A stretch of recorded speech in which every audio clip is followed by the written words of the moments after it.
tonight's gonna be a good night.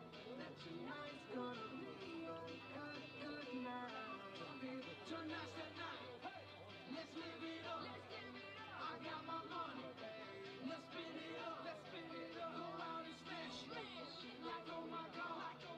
Jump out that sofa. Come on. Let's kick it. Oh, fill up my cup. Mazel tov. Look at it dance. Just take it. Oh, let's spin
fans save time and skip the line with Fan Food.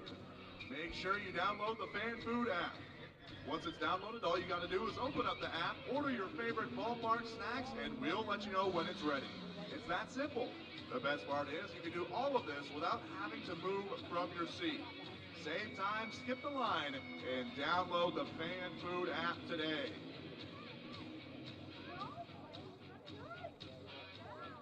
And folks, remember to pick up your free 2022 souvenir programs, as well as series previews and rosters for both teams at either gate this evening. It's full of great photos and articles and contains a scorecard you can use for the game tonight. You can also view the program at CowlitzBlackBears.com.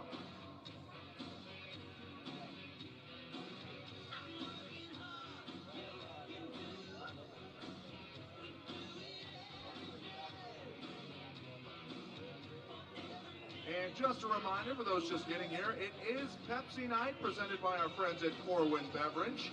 They have fun giveaways planned throughout the night. We'll also be giving away 3 special themed Pepsi prizes. So look for a signature for one of your Cowlitz Black Bears on the bottom of your soda cup.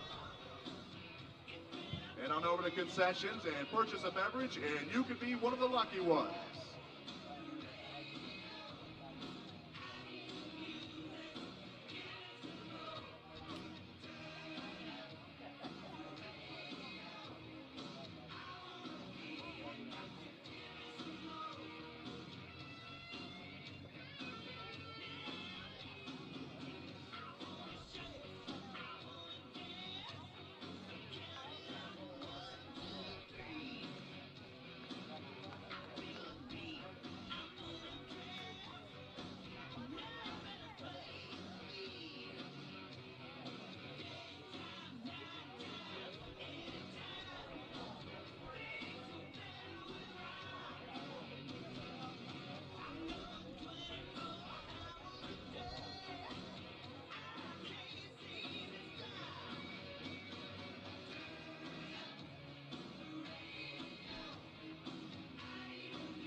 All right, fans, it is now time for the starting lineups.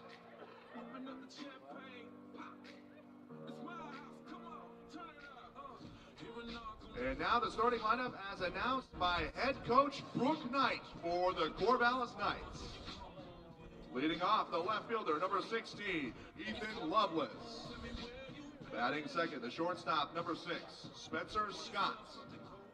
Batting third, first baseman number 14, Kiko Romero. Batting fourth, the designated hitter number 3, Mason Lee. Batting fifth, second baseman number 8. Testing. 1 2 1 2 1 2 1 2. Sixth, right Black fielder Bears number 23, Brady Lavoie. Batting seventh, center fielder number 11, Logan Johnstone. Batting eighth, third baseman number 9, Devin Dixon.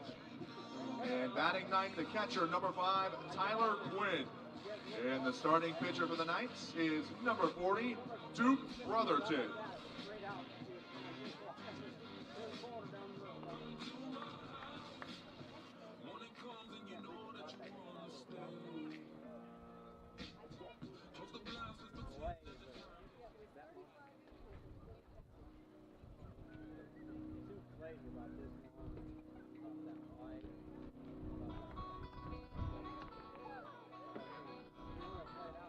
And now it's time to meet your 2022 Cowlitz Black Bears. The Black Bears starting lineup as announced tonight by head coach Alan Embry. Leading off, the shortstop from Utah Valley University, number 4, Matthew Schwartz. And batting second today on his 20th birthday, the center fielder from Gonzaga, number 17. A big round of applause for Sam Kenton. Batting third, the left fielder from Utah Valley University, number 13, Cowlitz Holverson. Batting fourth, the designated hitter from UC Santa Barbara, number 34, Aaron Parker. Batting fifth, the catcher from San Diego Christian College, number 27, Alec Arnone. Batting sixth, the right fielder from UC San Diego, number 28, Austin Smith. Batting seventh, the third baseman from Gonzaga, number 3, Brock Bozette. Batting eighth, the second baseman from Lower Columbia College, number 8, Ethan Stacy. And batting ninth, the first baseman from Lower Columbia College, number 6, Nick Miller. And starting on the mound for the Black Bears here tonight from the University of Portland, the left-hander, number 29, Ryan Rambiz.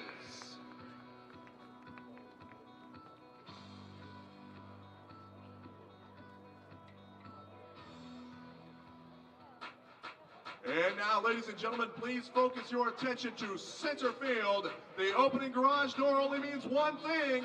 It's your friendly neighborhood mascot, Corby the Bear.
Fans, right quick, we'd like you to please welcome our bat boy for tonight's game, Rylan Solinger.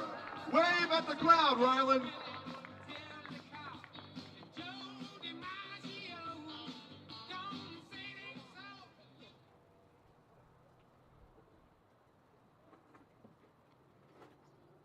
And fans, at this time, would you please rise and remove your caps as we honor America with the singing of our national anthem. We've got a special singer here tonight. Please welcome Rochelle Larson.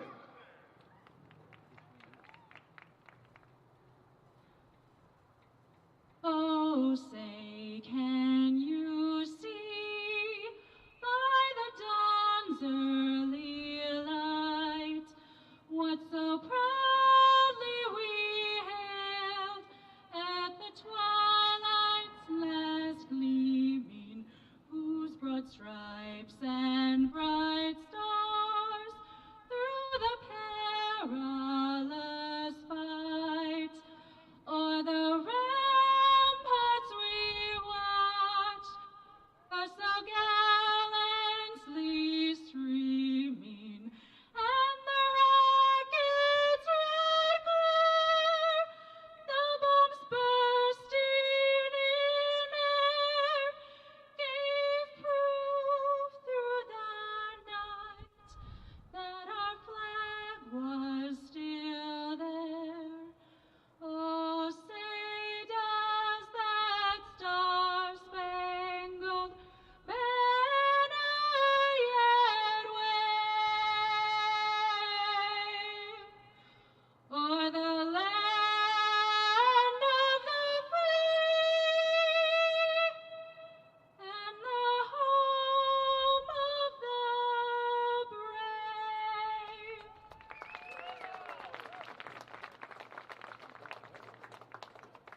And everybody give it up to Rochelle Larson.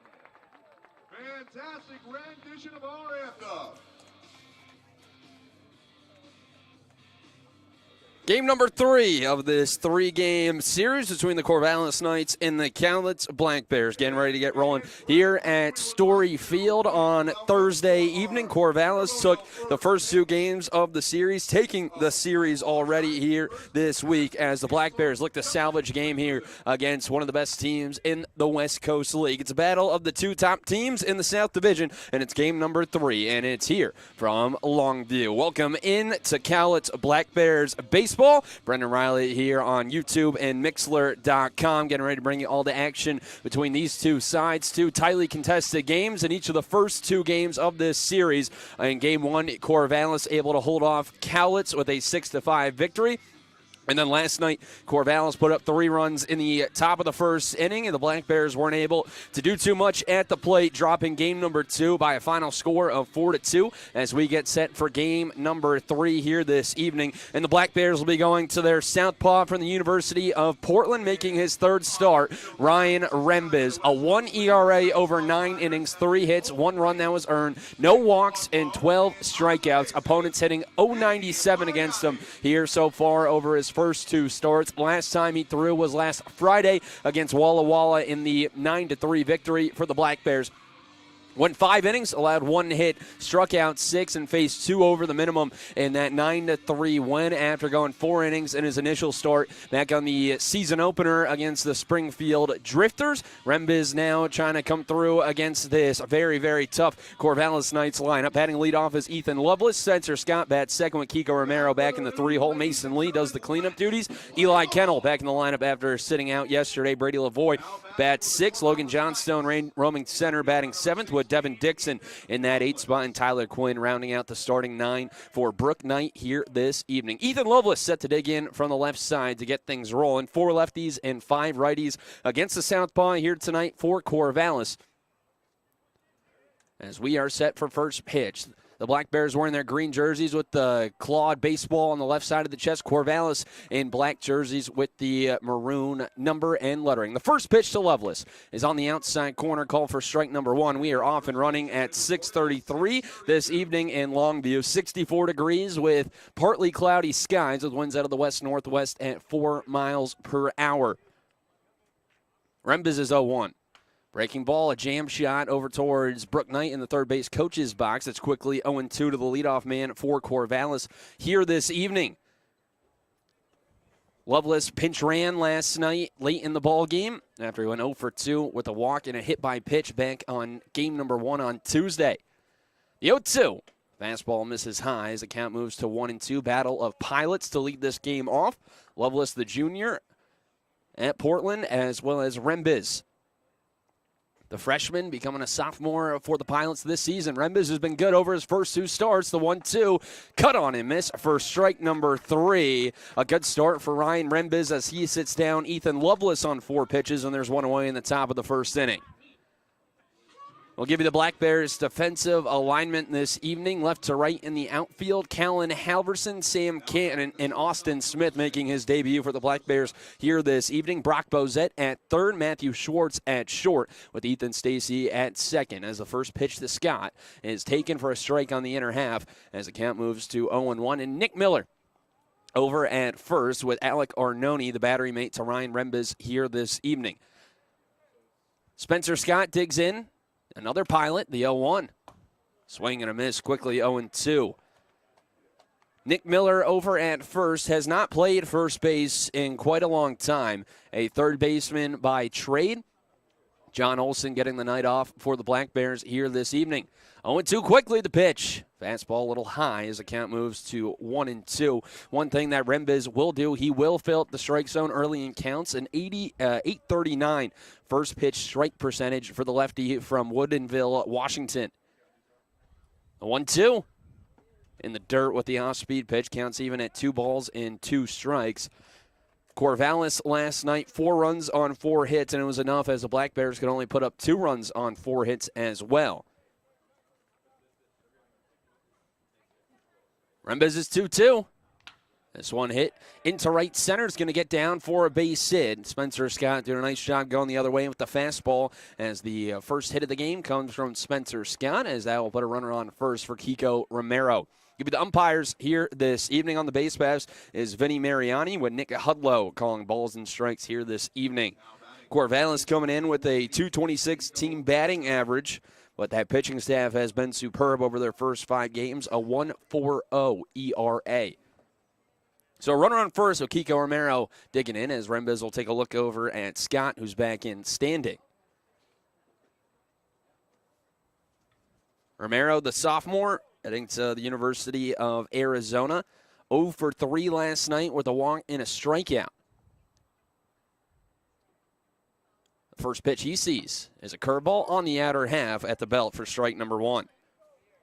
Romero, 2 for 8 in this series after he picked up an RBI and struck out 3 times back on Tuesday. 3rd game for him in a Knights jersey this year after playing 41 games for the Knights last summer. The 0-1 cut on and missed quickly 0-2. So Rembiz has gotten 2 strikes on each of the first 3 batters here tonight so far. Lefty, righty, lefty, righty. The first 4 in the order for Corvallis here this evening. Rembiz is 0-2. A little too high and outside as the count moves to a ball and 2 strikes. Goes lefty, righty until the 8 and 9 hole for Corvallis this evening. Devin Dixon and Tyler Quinn, 2 righties in a row in that bottom of the order. The 1-2. Breaking ball, this one sent high in the air to center field towards the birthday boy, Sam Ken, who settles under it. I'll make the catch for out number 2. Sam Ken turning 20 today, the Gonzaga Bulldog, as he is able to make the catch to retire Romero as there's 2 away in the top of the first inning.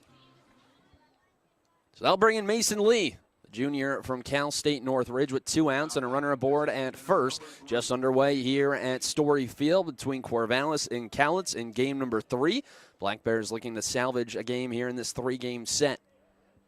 Lefty on righty matchup. First pitch, there goes the runner. It's a fastball high and in. The throw down by Arnone is not in time. Spencer Scott swipes second base and moves into scoring position. Saw Corvallis be aggressive on the base paths back on Tuesday, as Scott now 5 for 5 this season on stolen bases. Had 4 stolen bases back on opening night against Yakima Valley all the way back on June 3rd. 1-0 the count to Lee. Went 0 for 3 last night. The pitch. Fastball popped up and back to the screen as the count's even at 1-1. Lee back in that cleanup spot after back in game number 1. He was in the 6 hole. Has now been in the 4 hole each of the last 2 games. Last night playing second base, now doing the designated hitting here this evening. And a 3-game hit streak snapped last night, the 1-1. A little too far inside with the heater as the count moves to 2-1. Corvallis sitting at 5-0 in the South Division standings. Cowlitz right behind them at 7-4, with the Pickles and Ben rounding out the top 4 of the South Division here early on this season. 2-1. Cut on and miss as Rembiz is able to get Lee to chase after the high heater. Counts even at 2-2. After tonight, the Black Bears head to Ridgefield for a big 3-game set this weekend at the Rourke. Rembiz looking to get out of a clean top of the first inning. The 2-2 misses downstairs, and it's a full count to the cleanup man for Corvallis. Last night, the Knights put up 3 runs against the starter Carson Engeroth in that first inning. A pair of walks as well as a pair of singles, and an error as well brought in 3 runs for the Knights. So 3-2 the count with 2 outs with a runner on second in the top of the first. Still scoreless here at Story Field. Payoff pitch. Fastball, and a nice job by Lee just being able to spoil it back. So we'll do it again. 4 strikeouts over his first 5 games for Mason Lee. Hitting .167 coming into tonight with 2 doubles and 5 RBIs. 1 for 7 in this series so far. Had a double and an RBI back on Tuesday. Rembiz looking for a punch out. He had 6 last week against Walla Walla. The curveball comes in. It's a high chopper over towards Miller, who comes in. He gloves it, will step on the bag himself to retire the side. So Ryan Rembiz able to get around a 1-out single As Corvallis, they score no runs on one hit, no errors. They leave one runner left on base. Through half an inning here at Story Field, scoreless between Cowlitz and Corvallis. You're listening to Cowlitz Black Bears Baseball. Here's some upcoming games that you won't want to miss. Next Tuesday, June 21st, we'll be having another $3 deal day here at the park. Come by and indulge in $3 admissions, hot dogs, nachos, and domestic beer. Friday, June 24th, is a rescheduled Dash for Cash night, presented by Twin City Bank. Make sure you bring the kiddos out to the ballpark for a chance to go on the field and scoop up some moolah. Saturday, June 25th, is Rally Towel night, presented by Woods Logging Supply. Come by and receive your free Rally Towel and cheer on your Cowlitz Black Bears. And the next day, Sunday, June 26th, we have our first kids-free Sunday of the season. Brought to you by our friends at Peace Health. Kids 12 and under get in free with a paying adult, maximum of 2.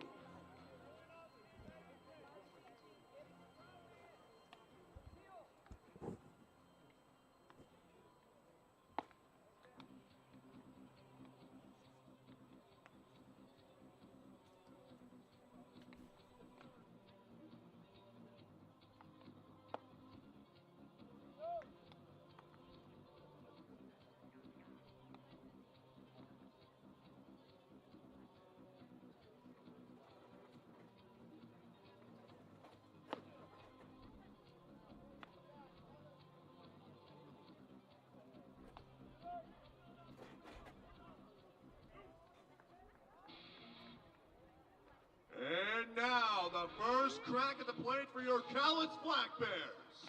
Please welcome the shortstop from Utah Valley University, number 4, Matthew Schwartz.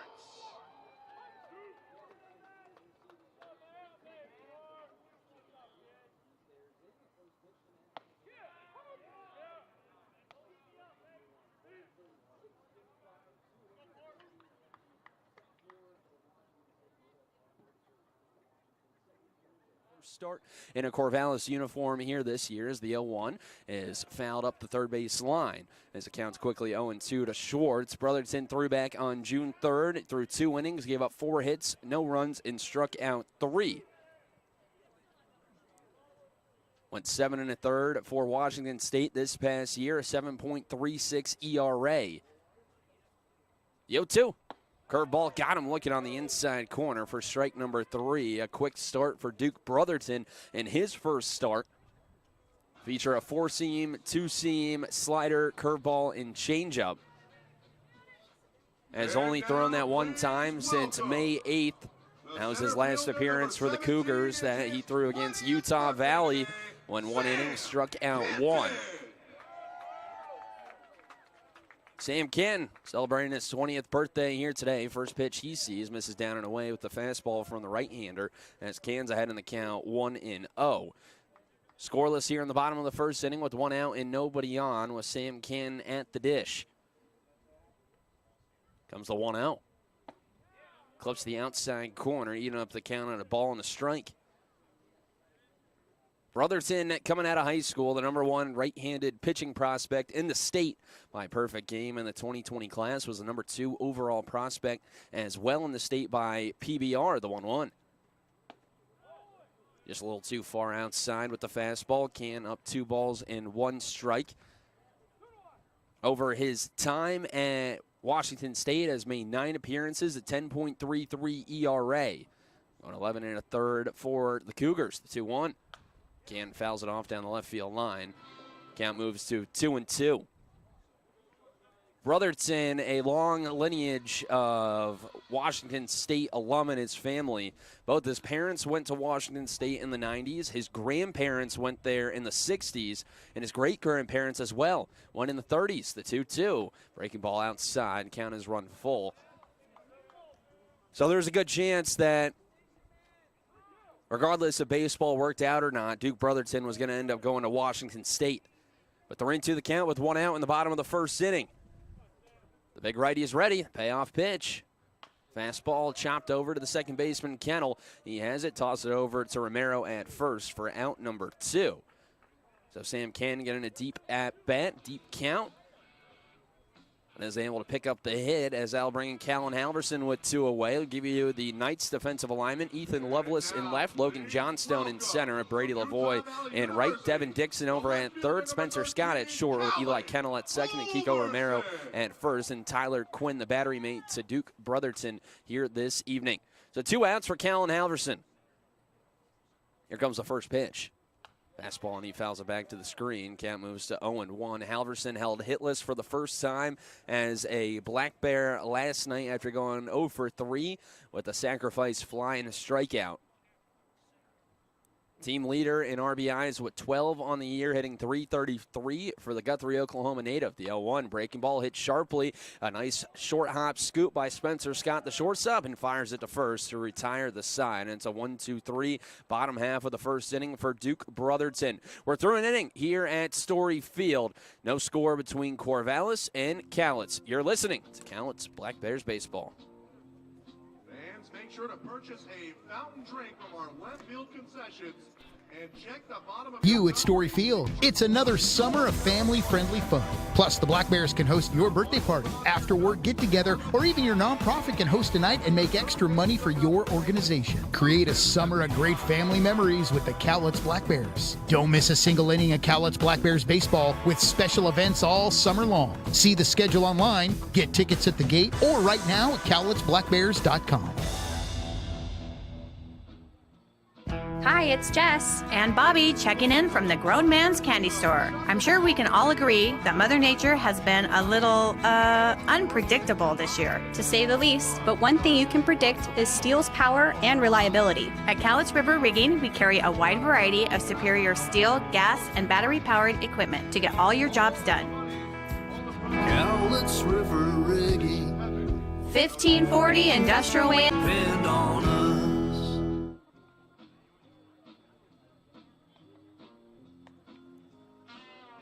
No score going on the top of the second here at Story Field between Corvallis and Cowlitz as Ryan Rembiz back out on the mound after a first inning that he threw 20 pitches, allowing a base hit to Spencer Scott. He'll deal with 5, 6, and 7. Eli Kennel, Brady Lavoie, and Logan Johnstone, lefty, righty, lefty, due up in the top of the second inning.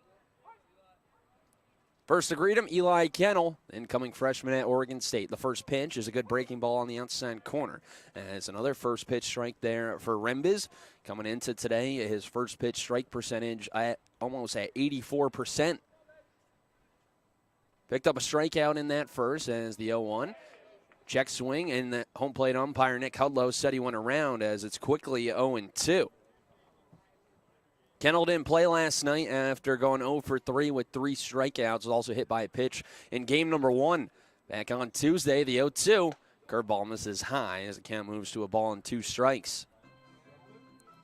Kennel out of Monmouth, Oregon. Out of Santiam Christian High School. Hit .540 this past year in his senior year. Over 31 games, the 1-2. A fastball popped up on the left side. Arnone will give chase, but that one will end up a souvenir. We'll do it again at 1-2. Kennel with 40 RBIs, 11 doubles, 5 triples, and 9 home runs. Great eye at the plate as well. 30 walks to 10 strikeouts and an OPS of 1.759. He's down 1-2. The pitch. Rembiz comes with the heater and misses above the letters. Counts even at 2-2. Kennel ranked as the number 3rd prospect in the 2022 class by Baseball Northwest. PBR has him as the 7th prospect as well in the state. Pitch, cut on and miss for strike number 3. Second punch out of the day for Ryan Rembiz as he sits down Eli Kennel for out number 1 in the top of the second inning. Now the 4th time that Kennel has struck out in this series. As Al bring in the NC State Wolfpack, Brady Lavoie. Still no score in the top of the second inning here at Story Field as Lavoie digs in after pinch hitting last night. The first pitch he sees. He takes a changeup on the outside corner for strike number 1. Lavoie's second start for him in this series. He is 1 for 6 with 3 strikeouts here at Story Field this week. The 0-1. A little too far outside as count moves to 1-1. Lavoie this past year with the Wolfpack hit .222 with a home run. A walk and 3 strikeouts. 1-1.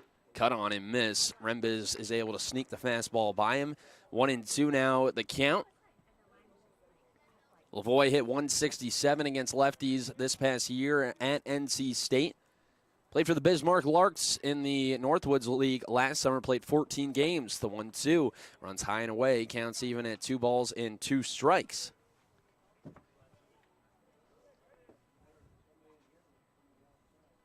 Rembes looking for his third punch out. The 2-2.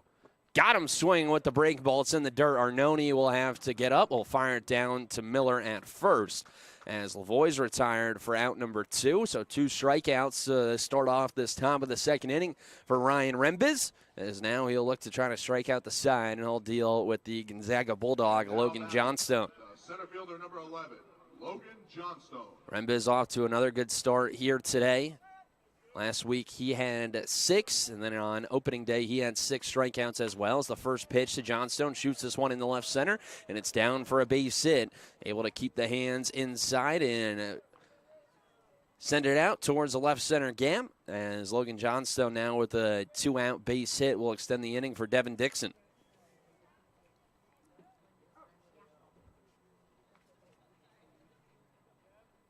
Last night, Corvallis, 3 hits after the first 2 innings. They only got 1 hit the rest of the game after that.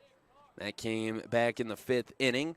Last night, Cowlitz weren't able to really piece anything together. First pitch to Dixon is a breaking ball that misses inside for ball number 1. Last night, Cowlitz, they got 3 hits over the 2nd, 3rd, and 4th inning. And then over the last 5 frames, only able to get 1 hit against this very good Corvallis Knights pitching staff. The pitch, fastball on the inside corner, called for strike number 1. 2 outs and a runner at first. Still no score in the top of the second here at Story Field in game number 3 of this series between Corvallis and Cowlitz. The Black Bears looking to salvage a game after dropping the first 2. Quick look over at first has Johnstone back in with the dive. Played 25 games for the Bulldogs this past year. Johnstone did not have a stolen base attempt. Dixon at the plate, 0 for 4 with a strikeout last night for the sophomore heading to New Mexico. The 1-1, a little too far inside with the fastball as Rembes misses on the glove side. Count moves to 2-1. Dixon, the sophomore from Phoenix, played 48 games for Central Arizona this past year, hit .248 with 13 doubles, a home run, and 21 RBIs. Rembes is 2-1. There goes the runner. It's called a ball. Throw down at second is not in time. They're going to say that Johnstone was able to get his hand in before Stacy applied the tag, so it's a runner in scoring position once again. The 2nd stolen base already today for Corvallis. As now it's a good hitter's count as well. Dixon up 3-1. Second game for him with the Knights this summer. The 3-1. A 3-1 curveball dropped on the outside corner. Count is run full to the second batter here today for Ryan Rembes. Definitely not expecting a breaking ball on 3-1 when he know that Rembes needed a strike, but he drops it in anyway. So 3-2 the count with 2 outs. Here in the top of the second inning, Rembes comes set. Payoff pitch. Cut on and miss for strike number 3 as Ryan Rembes able to punch out 3 in this top half of the second inning. Corvallis, they get a 2-out base hit, but can't bring them in as they score no runs on 1 hit, no errors, and they leave 1 runner left on base. They're an inning and a half here at Story Field, scoreless between the Knights and the Black Bears. You're listening to Cowlitz Black Bears Baseball.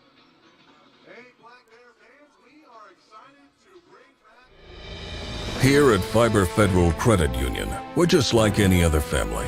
Sometimes you like getting together for a big old family shindig. Other times it would be really great if that family shindig could just be virtual. At Fiber Federal, we always love seeing you at any of our 16 locations, but don't feel like you need to see us face-to-face all the time. With online and mobile banking, mobile deposits, our nationwide network of ATMs, and 24/7 call center, you can visit us anytime, anywhere. And now, several locations feature ITMs with virtual representatives for basic transactions. like withdrawals, cash and check deposits, transfers, loan payments, and balance inquiries. That saves you time for more important things, like seeing your mother in person. She told us to say that. Fiber Federal Credit Union. We're kind of like a family, only we're a credit union.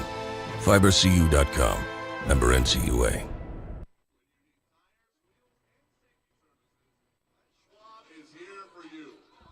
No score.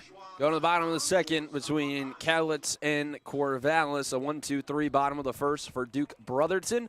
They'll deal with 4, 5, and 6. And Aaron Parker, the first to greet him here this evening in the bottom of the second inning. Parker in his third game with the Black Bears, 0 for 7 here early on for the freshman from Los Altos, California. Brotherton stares in the first pitch. Fastball cut on a miss by Parker for strike number 1. The Black Bears looking to snap a 3-game losing skid after dropping game number 3 in Walla Walla, dropping the first 2 in this series, hitting 173 over as a team over the last 3 games. Only 4 hits last night for Cowlitz, the 0-1. This is downstairs as the count's even at 1-1. Cowlitz as a team, though, hitting .293 this year with that ERA back under 5 with a 4.93. Last night only 4 hits after having 8 back on Tuesday. Brotherton working from the windup, the 1-1. Drops in a curveball in the outer half. It's 1-2, so Parker will have to protect. The freshman from UC Santa Barbara, 5 strikeouts this past year. After he went 3 for 8 in 8 plate appearances. Now he has to protect. Hasn't struck out yet this year. Almost left the yard last night, but was robbed and left. The 1-2. Curveball got him looking on the inside corner for strike number 3. So Aaron Parker is retired for out number 1 in the bottom of the second. Second punch out of the day for Duke Brotherton. And there's 1 gone. And now batting, the catcher from San Diego Christian. They'll bring in Alec Arnone with 1 out and nobody on in the bottom of the second inning. Brotherton this past year at Washington State only had 5 strikeouts over 7 1/3. Big righty.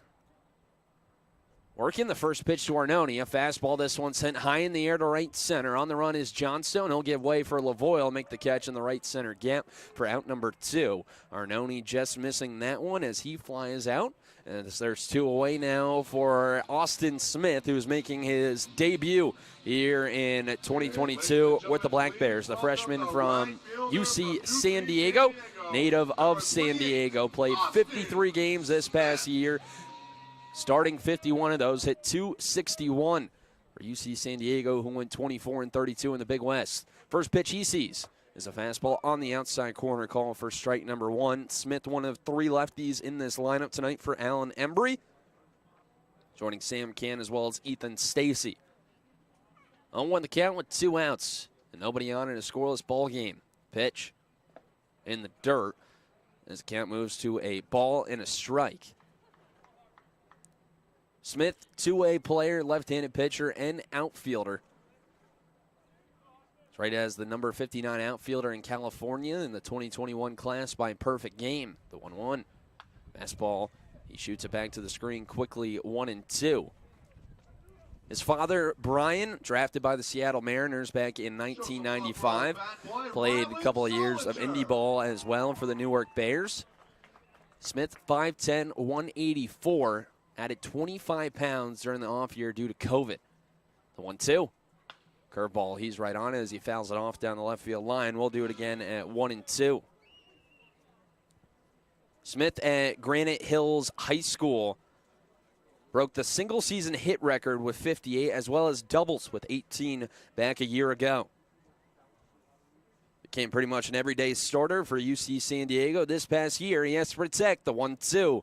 Fastball, and he's able to foul it off once again. 60% of the time. Pretty good plate discipline for a freshman. 26 walks to 31 strikeouts for him this past season. A .367 on base percentage. Had 13 extra base hits, 9 doubles, and 4 home runs. He's battling here against Duke Brotherton with 2 outs in the bottom of the second inning. Here comes the 1-2. Curveball once again fouled off on the left side. And we'll do it again. Only one really deep count for Duke Brotherton against the first 6 batters. Sam Canton grounded out on a full count in the bottom of the first. Boston Smith now battling against the big right-hander. He gets his sign. The pitch. Cut on and miss for strike number 3. 6 up and 6 down for Duke Brotherton through 2 innings here at Story Field. So we're scoreless as we go to the third here in Longview between Corvallis and Cowlitz. You're listening to Cowlitz Black Bears Baseball. Our on-field hostess, Jenna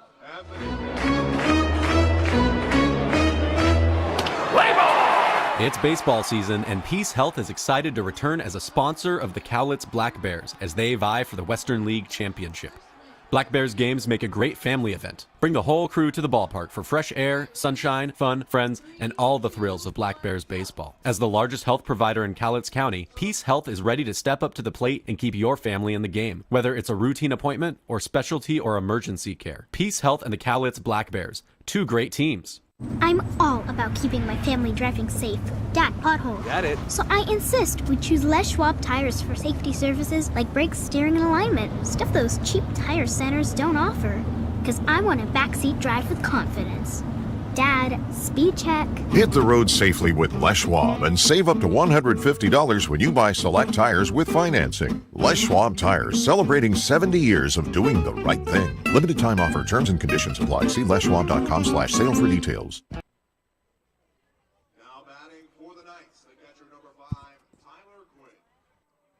Scoreless going to the top of the third here at Story Field. It'll be 9-1-2 coming up for Corvallis in this top half of the third. First plate appearance here against Rembiz for Tyler Quinn. The first pitch to the catcher. He rips this one into left center. This one's going to get down, and it's going to roll into the gap. Alverson able to cut it off as a big turn by Quinn has him retreating back to first. I think he thought that he was going to be able to have second on that, but a quick start here as the first time tonight that Corvallis gets their leadoff man on. They now have 3 hits through the first time through the order as Quinn's aboard over at first, as they'll bring up Ethan Lovelace in the top of the order. 16, Ethan Lovelace.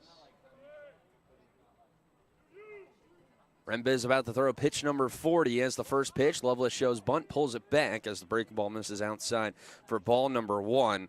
Lovelace struck out his first time up to lead off the game, as Ryan Rembiz picked up 4 strikeouts the first time through this order. Let's see what he has here the second time around. Facing off against one of his teammates as he'll take a quick look over at first with Quinn back in standing.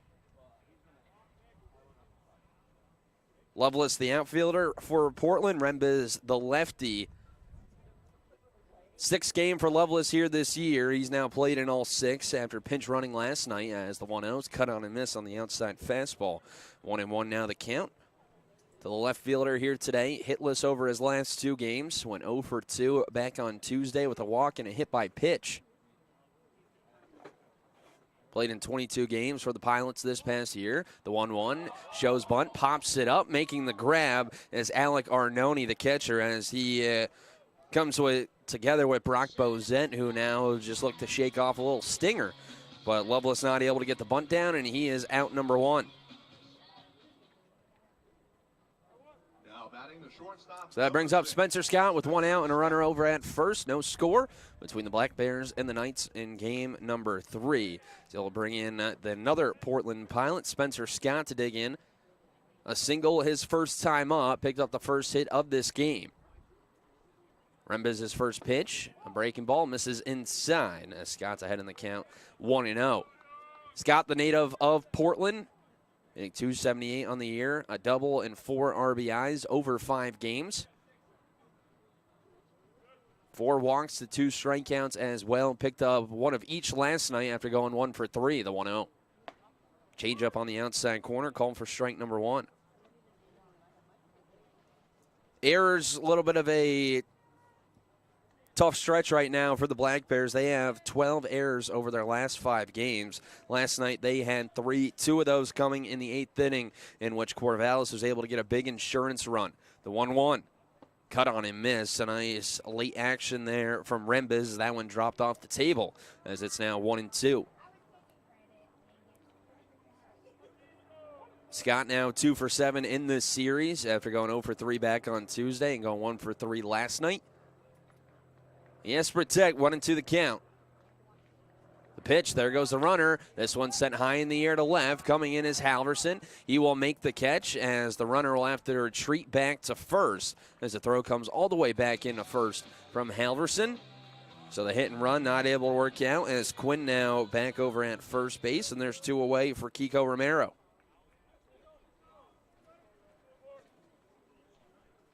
Corvallis being very aggressive here early on the base pass, already with 2 stolen bases. One from Scott back in that first, and then Johnstone back in the second as Kiko Romero will dig in as a quick look over at first. As Rimba is trying to keep an eye over at Quinn. Quinn 7 for 9 on stolen base attempts for Pacific University this past year, the D3 school and the Northwest Conference. The first pitch, there goes the runner, is called a strike. The throw down to second this one is in time. So third time's the charm for Alec Ardoni as he's able to gun down Tyler Quinn out at second. As the side is retired. No runs on 1 hit, no errors, and the Knights, they leave no runners left on base through 2.5 here at Story Field. Still scoreless between Cowlitz and Corvallis. You're listening to Cowlitz Black Bears Baseball. It's coyote season here at Cowlitz River Rigging. You might be asking yourself, what does that mean? It means haying, cutting, mowing, moving, plowing, sowing, pushing, pulling, digging, ripping, tilling, towing season. Coyote tractors are fuel efficient, rugged, and ready to work. Stop in at the Grown Man's Candy Store and test drive a Coyote tractor today. Cowlitz River Rigging. 5th Industrial Way in Longview. Depend on us. Call the guard, that's Weather Guard. Call the guard, that's Weather Guard. When it rains cats in St. Bernard. When it rains cats in St. Bernard. We'll keep you dry in the rain or snow. We'll keep you dry in the rain or snow. 577-7200. 577-7200. If you need a roof, don't look too hard. If you need a roof, don't look too hard. Just call the guard, that's Weather Guard. Just call the guard, that's Weather Guard. Just call the guard, that's Weather Guard. Weather Guard! Cowlitz still in search of their first hit here this evening against Duke Brotherton as we're scoreless going to the bottom of the third at Story Field. 6 up and 6 down for Duke Brotherton through the first 2 innings as now deal at the bottom 3 of the order. Brock Bozette, Ethan Stacy, and Nick Miller. A pitcher's duel forming here early on. 3 hits, 1 in each inning for Corvallis. As that will bring in Brock Bozette, the third baseman, to lead things off in this bottom of the third. Righty-on-righty matchup to get things rolling. Here comes the first pitch from Brotherton. It's a fastball at the knees, calling for strike number 1. Bozette, the sophomore, heading to Gonzaga.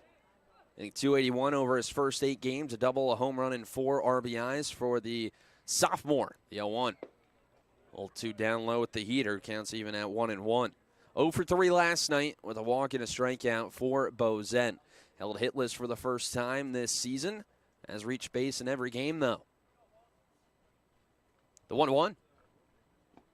Way outside with the breaking ball as Bozette now in a hitter's count. 2-1. Bozette looking to add off of a good year this past year with Spokane Community College at .286 with 2 doubles and 3 home runs. 2-1. Sharp curveball on the outside corner called for a strike. It's even the count back up at 2-2. Bozette 6 walks to 5 strikeouts so far this year. 1 for 8 in this series so far. The 2-2. Curveball got him looking for strike number 3. 4th strikeout of the day for Duke Brotherton, who's now faced 7 and retired 7. He struck out 3 of the last 4 hitters. He really loves that front door breaking ball against righties, especially when he's looking for a punch out. Second baseman, number 8. Featuring the 5-pitch mix, the 4-seam, 2-seam, slider, curve, and changeup, as now it'll be Ethan Stacy's turn with 1 out and nobody on in the bottom of the 3rd inning. First pitch to Stacy. He's swinging, and he's just a little late on it as he shoots it down the third base line for strike number 1.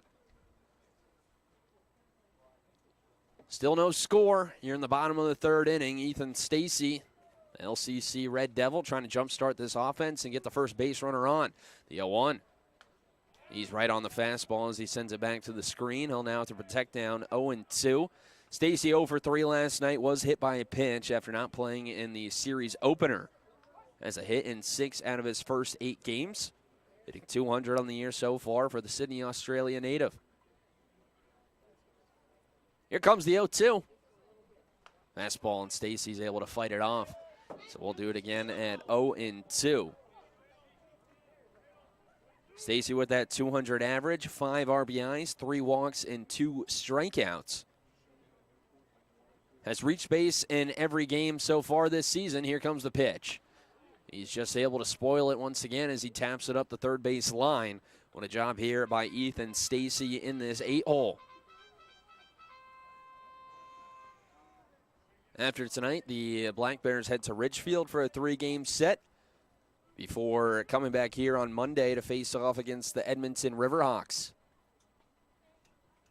9 games in 9 days for this Black Bears team before a day off next Thursday. The 0-2. Curveball. He nubs it right back to the pitcher, Brotherton, who gets off the mound, delivers a high throw over to first, but Romero's able to leap and get back down to the bag before Stacy gets there for out number 2. So a 1-3 put out, and it'll be 2 away for the first baseman, Nick Miller. Black Bears welcome in the Ben Elks next weekend here at Story Field.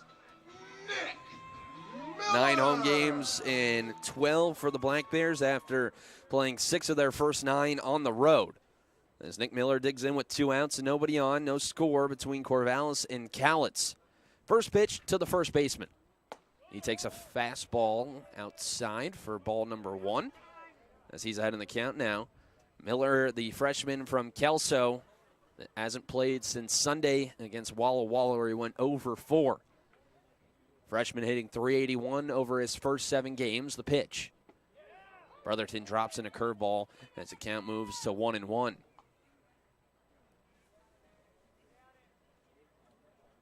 After the series against the Bend Elks, the Black Bears will head on their Canada trip. They'll head to Victoria first before heading to Kamloops. The 1-1. Miller goes chasing a curveball outside. So now he's going to have to shorten up the swing at 1-2. 4 strikeouts so far for Brotherton. He's looking for number 5, trying to face the minimum through 3 innings. Big right-hander's ready. The 1-2. Got him swinging with the slider for strike number 3. And then 9 up and 9 down for Duke Brotherton the first time through the order, as Cowlitz needs to start to figure something out the second time through the order. Through 3 here at Story Field. No score here in a pitcher's duel early on between Corvallis and Cowlitz. You're listening to Cowlitz Black Bears Baseball. So for this game, we have 6 kiddos out here, and they are going to bear crawl race to Listen up, baseball fans. Head into Safeway to score on great deals all season long. Safeway has everyone's tailgating favorites, from fried chicken and party subs to fresh-cut fruit and veggie trays and tons of easy meal options. Satisfy your whole team for the ultimate game day experience. And you can save a cartload of time with Safeway Drive Up and Go. Just shop online at Safeway.com, head to the store, and we'll bring your groceries right to your car. Safeway, sponsor of the Cowlitz Black Bears. The Cowlitz Black Bears are back and ready for you at Story Field. It's another summer of family-friendly fun. Plus, the Black Bears can host your birthday party, after-work get-together, or even your nonprofit can host a night and make extra money for your organization. Create a summer of great family memories with the Cowlitz Black Bears. Don't miss a single inning of Cowlitz Black Bears baseball with special events all summer long. See the schedule online, get tickets at the gate, or right now at cowlitzblackbears.com.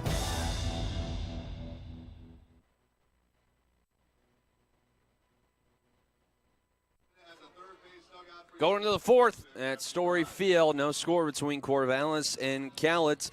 3 hits for Corvallis, none for the Black Bears, as Ryan Rembiz back out for his 4th inning of work. He'll deal with 3, 4, and 5 of this Corvallis Knights lineup. Kiko Romero, the first to greet him at the top of the 4th. First pitch. Breaking ball, this one off the end of the bat to shallow center field. Coming in is Canton on the run. He'll get there and make the catch for out number 1. So 1 pitch and 1 out for Ryan Rembiz in this top half of the 4th inning. Second time that Romero has flied out to Sam Canton in center here today. As I'll bring in Mason Lee, the designated hitter. Rembiz through 3 1/3 now, about to throw pitch number 49. Here against Lee so far, 3 hits and 4 strikeouts for the southpaw. The first pitch to Mason Lee is called a strike on the inside corner with the fastball. Lee grounded out to Nick Miller, the first baseman, to end things in the top of the first. The junior from Culver City, California, the 0-1. This one hit right back up the middle and through for a base hit. Mason Lee picks up his second base knock of the series, as he's aboard. 4th hit of the night for Corvallis, who have now picked up a hit in each of the first 4 innings. That puts a runner on first for Eli Kennel.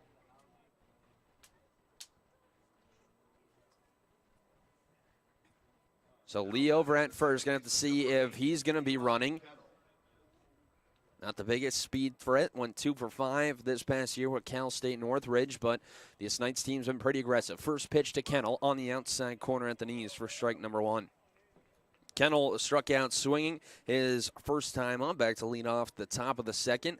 Now 0 for 4 in this series with 4 strikeouts. Was also hit by a pitch back in game number 1 on Tuesday. A snap throw to first has the runner Lee back in with a dive.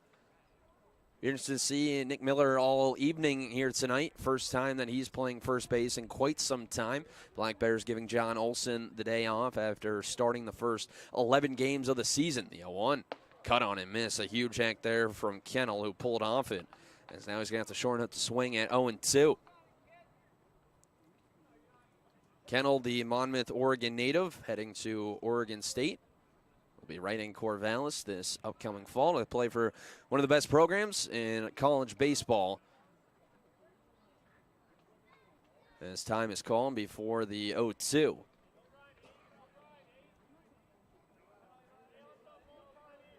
Oregon State getting bounced in the Super Regionals against the Auburn Tigers in game number 3 back on Monday at Goss Stadium. The 0-2.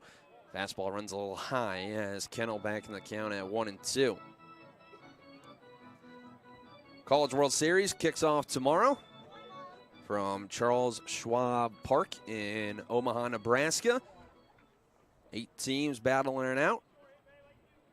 So he'll be crowned the champion, the 1-2. This one sent in the air high down the left field line. This one carrying towards the corner, and this one's gone.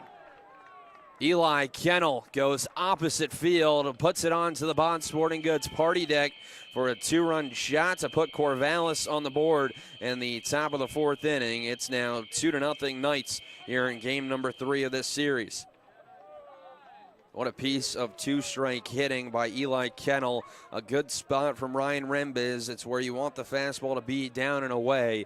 But Kennel puts a good swing on that one after having 9 home runs this past year for Santiam Christian High School in his senior year, as now they'll bring in Brady Lavoie with 1 out. First pitch from Rembiz, a breaking ball that misses high for ball number 1.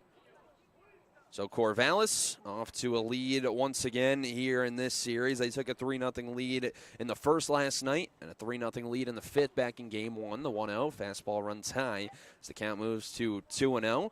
Rembiz now just going to take some time, take a few steps around the mound to reset.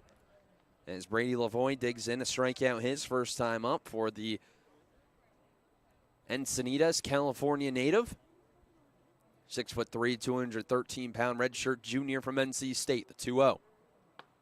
Changeup called a strike at the belt. As Rembiz back in the count now, 2-1.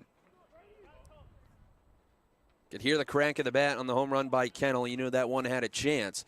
That one kept on carrying. The 2-1 pitch. This one hit sharply through the right side for a base hit. So Brady Lavoie picks up his second hit of the series. As now the last 3 have all reached for Corvallis. Distance on that one, 330 off of the bat of Eli Kennel with 99 miles per hour off of the barrel. As he was able to put it out on the Bob's Sporting Goods party deck. 306 down the left field line here at Story Field. As now after 3 hits in a row, Brady Corrigan is going to come out to talk to Ryan Rembiz to try to settle him down. 2-0 your score in the top of the 4th inning with 1 out and a runner over at first. Ryan Rembiz able to get a fly out off the bat of Kiko Romero to lead things off, but then followed up by a single by Mason Lee, and then the 2-run home run by Eli Kennel, and Brady Lavoie adding on another base knock as well. As now Ryan Rembiz is going to have to try to settle back down. He'll have to deal now with Logan Johnstone, the center fielder. Single first time up back in the 2nd. Corvallis with 6 hits here in the 4th, as now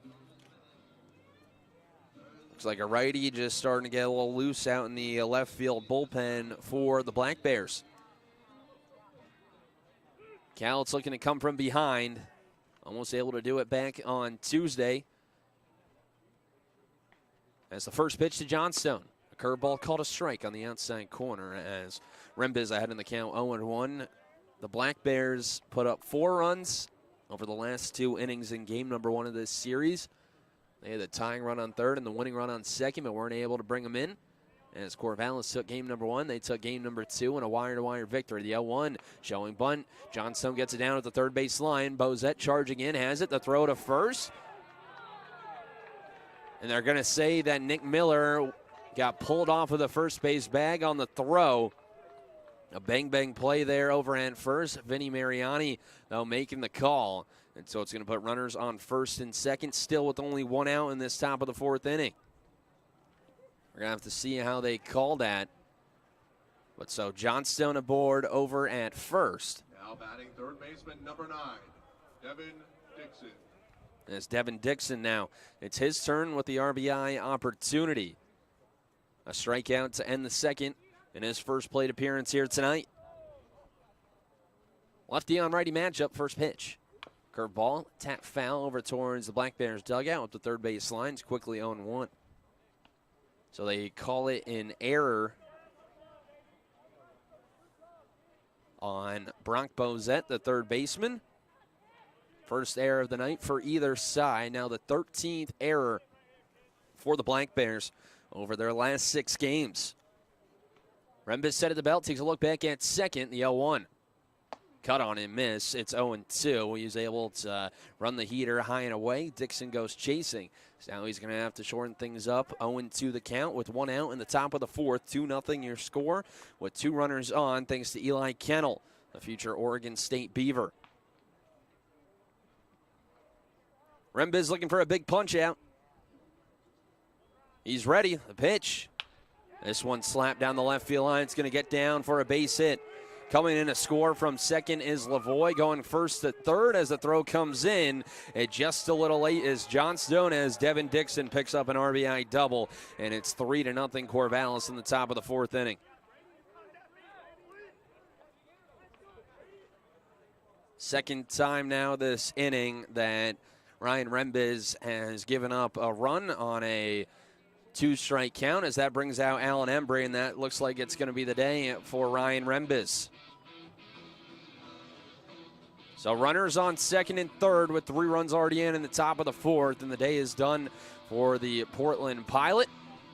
As we'll have a new arm coming into the game when we come back. 3-0 Corvallis over Cowlitz with 1 out and 2 on in the top of the 4th. You're listening to Cowlitz Black Bears Baseball.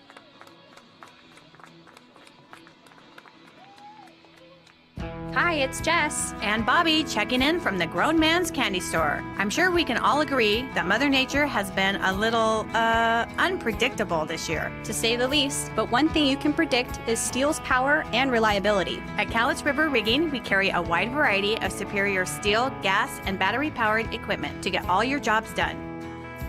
Cowlitz River Rigging. 40 Industrial Way in Longview. Depend on us. Private leak. Why do I have a drip in my office and water on my desk? Because the roof is bad. I tried to fix it myself, sir. Didn't I tell you to call the guard? The guard? Yes, Private, the guard. Weather guard. Oh, yeah. They'll keep you dry in the rain or snow. 577-7200. They're our first defense against the weather. Now, call Weather Guard. Sir, yes, sir. Keep you dry in the rain or snow. 577-7200. Weather Guard. Your Cowlitz Black Bears are back at Story Field this summer. Get out and join your neighbors for family-friendly fun. A Black Bears baseball game is a perfect reason to meet with friends and coworkers. Black Bears baseball is made possible by Peace Health, Fiber Federal Credit Union, Pacific Tech Construction, Bob's Sporting Goods, McDonald's in Longview and Woodland, and the Bud Clariato Group. Don't miss a single inning of Black Bears baseball. Tickets at the gate or right now at cowlitzblackbears.com.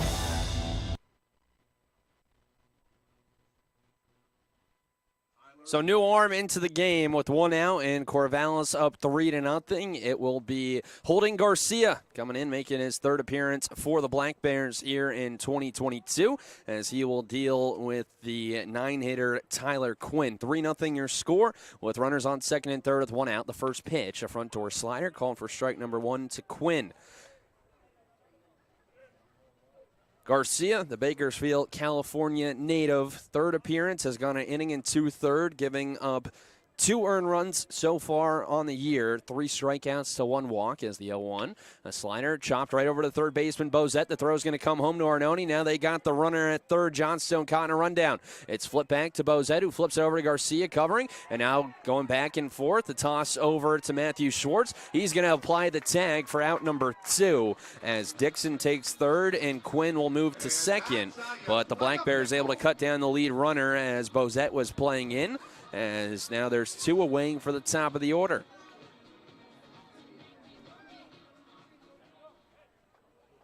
So Bozette able to start the rundown, be able to get Johnstone out, and now there's 2 away with runners once again on second and third with 3 runs already in for Corvallis in this top of the 4th inning.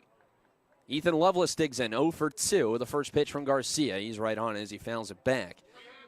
And it's 0-1.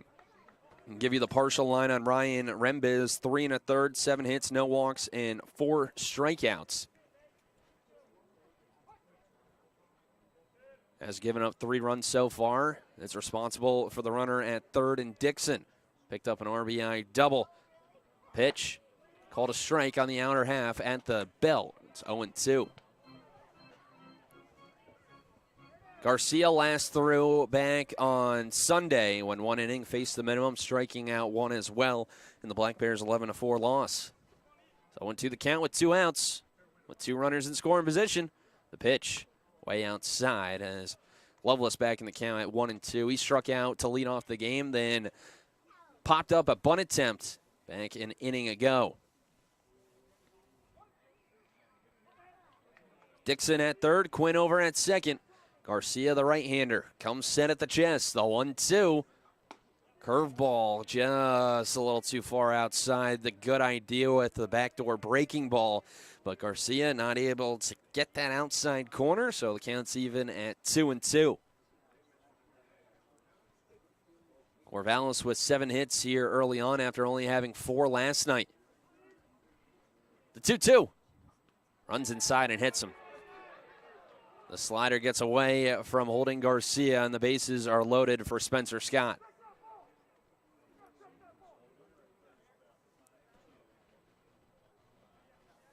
So a big moment in this one here on the top of the 4th inning.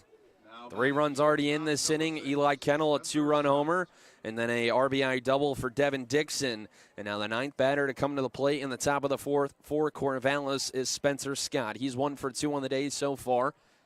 A single in the first, then flew out to Callan Halverson, the left fielder, inning ago.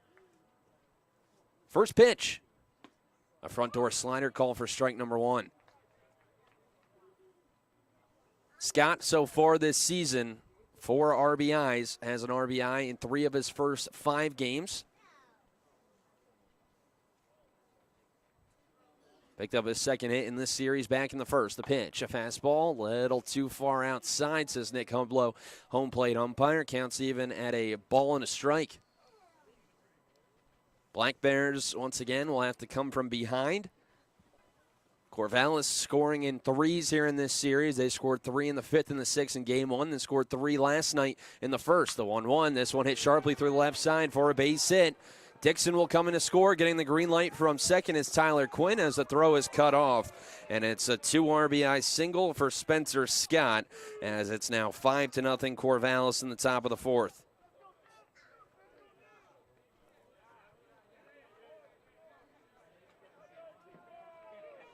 there'll be runners now on first and second with 2 outs. And a 5-0 game in the top of the 4th innings. That brings in Kiko Romero, who led off this inning with a flyout. As Corvallis is now batted around here in the top of the 4th inning. Righty on lefty matchup with Garcia set. The first pitch. Fastball cut on a miss for strike number 1. Romero 0 for 2 today. 2 flyouts to Sam Canton, the center fielder. 5 runs and 5 hits in this inning for the Knights. Also an error as well from the Black Bears.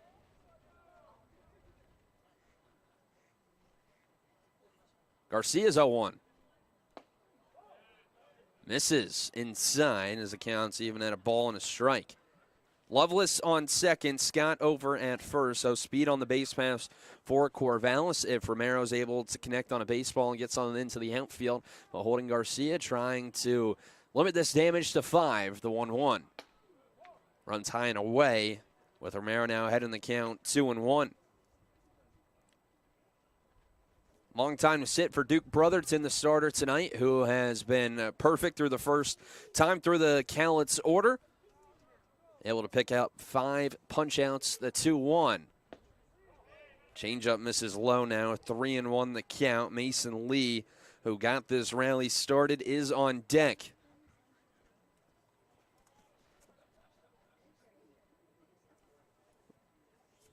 Garcia needs to come with a strike. The 3-1. Fastball runs high and away, and he lost him. So a 5-pitch walk issued to Kiko Romero. That will load the bases once again here in this inning for Mason Lee, who got things rolling with a single with 1 out. And then came in a score on the Eli Kennel home run, who is on deck. Give you the final line for Ryan Rembes. 3 1/3, 7 hits, 4 runs, 3 earned, no walks, and 4 strikeouts for the southpaw. So now Mason Lee digs in for the second time. 2 outs and the bases loaded. And that's going to be a balk as it looked like Garcia slipped. He couldn't get rid of the baseball. That will bring in Loveless as Scott and Romero both move up 90 feet as well. And it's now 6-0 in the top of the 4th. Not sure what happened there for Garcia. Looked like he might have just slipped. But so Lee still awaits the first pitch. Here it is, and he sends it right back to the backstop. It's 0-1. Lee now 1 for 2. Grounded out to Nick Miller, the first baseman, back in the first. And then the single with 1 out here in this inning. Corvallis now in control in the top half of the 4th. Garcia comes set. Here's the 0-1. In the dirt, nice block by Arnone, sliding over to his right to prevent a run from scoring. Counts even at a ball and a strike.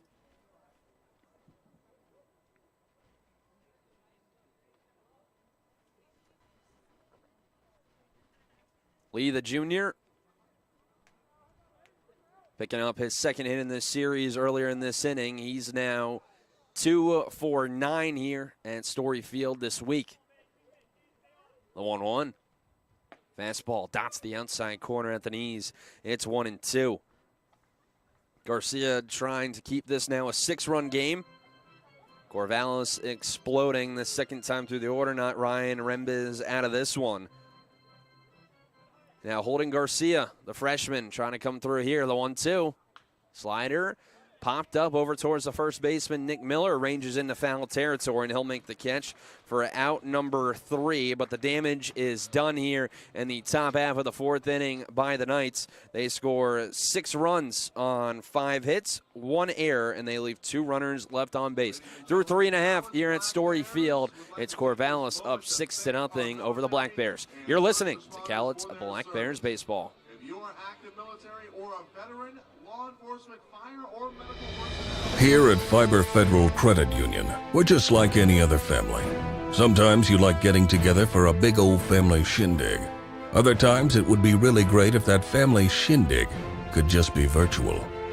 At Fiber Federal, we always love seeing you at any of our 16 locations, but don't feel like you need to see us face to face all the time. With online and mobile banking, mobile deposits, our nationwide network of ATMs, and 24/7 call center, you can visit us anytime, anywhere. And now, several locations feature ITMs with virtual representatives for basic transactions, like withdrawals, cash and check deposits, transfers, loan payments, and balance inquiries. That saves you time for more important things, like seeing your mother in person. She told us to say that. Fiber Federal Credit Union. We're kind of like a family, only we're a credit union. FiberCU.com. Member NCUA. Beverage, and if there's a signature on the bottom, hold on to it and meet Jen at the third base dugout at the end of the 7th inning. Black Bears now trail 6-0 going to the bottom of the 4th inning. 9 up and 9 down for Duke Brotherton the first time through the order. Now he'll deal with them the second time through, as Matthew Schwartz, Sam Cannon, and Callan Halverson, the top three in the order, coming up. 6-0 your score. Cowlitz trying to come from behind once again after a 6-run top of the 4th inning. First pitch to Matthew Schwartz. A breaking ball misses down and away for ball number 1. Schwartz, a strikeout looking back to lead off the game for Cowlitz. 12th time now that he struck out this year in 9 games for the Spokane, Washington native. The 1-0 fastball, a high chopper up the middle. Takes a hop to the right for Kennel, who gloves it. The throw on the run is in time. What a play by the second baseman, Eli Kennel, and a nice stretch by Kiko Romero over at first. Retires Matthew Schwartz for out number 1. So now 1 away for Sam Canton. Duke Brotherton looking for a shutdown inning in this bottom of the 4th. And Sam Canton, the birthday boy, turned 20 here today for the freshman from Port Orchard, Washington. A big happy birthday to him. It's the first pitch. He's swinging at a changeup down and away for strike number 1. Canton hitting .250 on the year so far, a double and 3 RBIs, along with 3 walks and 2 strikeouts, the 0-1. Fastball, this one sent in the air to left center. On the run is Johnstone. It's going to drop down for a base hit. So Sam Canton now 3 hits in his last 2 games. He is the first base runner of the day for the Black Bears, and it comes on his birthday in the bottom of the 4th inning, as he's starting to find some gaps after really squaring up a lot of baseballs, but just being unlucky. Not being able to find those gaps in the outfield, as Callan Halverson now will dig in with Canton aboard over at first. Stolen base last night for Canton as Halverson digs in. Grounded out his first time up. As the first time we're seeing Brotherton from the stretch. The pitch, a slider misses down and away for ball number 1. 1 out and a runner on first. 6-0 Corvallis in game number 3. You're in the bottom of the 4th inning at Story Field. Brotherton set. The 1-0. Fastball catches the outside corner. Team out the count at a ball and a strike. Halverson, the sophomore, heading to Utah Valley. Coming from Northern Oklahoma Enid, the Jets. Hitting .333 on the year. 3 doubles, a triple, and 3 home runs. Go along with 12 RBIs. Good for the team lead. The 1-1. Fastball misses down and away as Halverson in a hitter's count 2-1. The left fielder 1 for 8 in this series. A single back in game number 1 on Tuesday, and followed up with an 0 for 3 last night with a sacrifice fly. The 2-1. There goes the runner. It's a breaking ball that's popped up high in the air on the infield. Kennel will call everyone off. He will make the catch, and retreating back to first is Canton on the pop out from Halverson, and there's 2 away. So the Black Bears trying to get aggressive with their first runner on the base pass with the hit and run. When Halverson gets under it, as now there's 2 away for Aaron Parker. Now, please welcome the designated hitter, number 34, Aaron Parker. So the Black Bears need to start chipping away here early.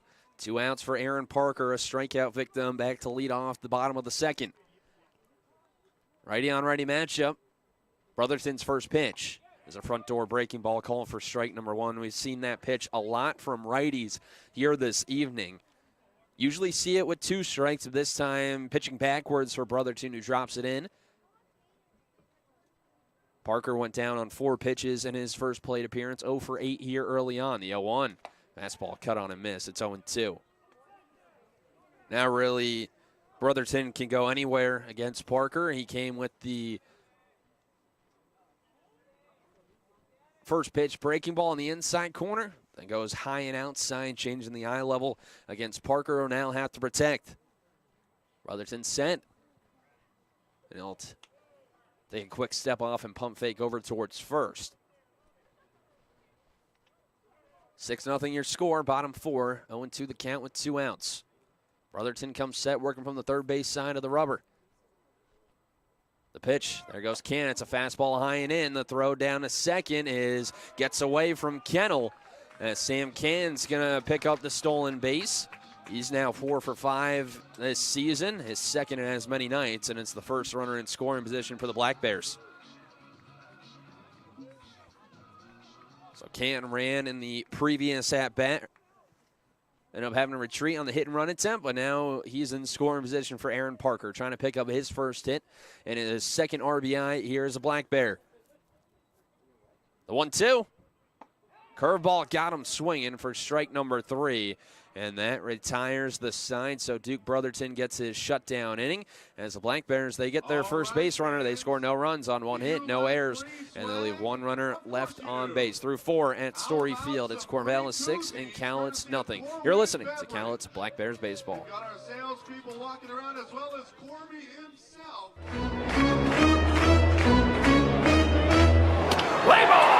It's baseball season, and Peace Health is excited to return as a sponsor of the Cowlitz Black Bears as they vie for the Western League Championship. Black Bears games make a great family event. Bring the whole crew to the ballpark for fresh air, sunshine, fun, friends, and all the thrills of Black Bears baseball. As the largest health provider in Cowlitz County, Peace Health is ready to step up to the plate and keep your family in the game. Whether it's a routine appointment or specialty or emergency care, Peace Health and the Cowlitz Black Bears, 2 great teams. I'm all about keeping my family driving safe. Dad, pothole. Got it. So I insist we choose Les Schwab tires for safety services like brakes, steering, and alignment. Stuff those cheap tire centers don't offer. Because I want a backseat drive with confidence. Dad, speed check. Hit the road safely with Les Schwab and save up to $150 when you buy select tires with financing. Les Schwab Tires, celebrating 70 years of doing the right thing. Limited time offer. Terms and conditions apply. See leschwab.com/sale for details.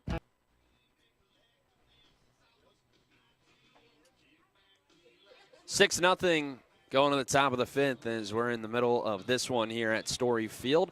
Corvallis brought up 10 hitters to the plate. 11 hitters back in the top half of the 4th, holding Garcia out for his first full inning of work after he relieved Ryan Rembes, who was able to get an out in the top half of the 4th, but that was it.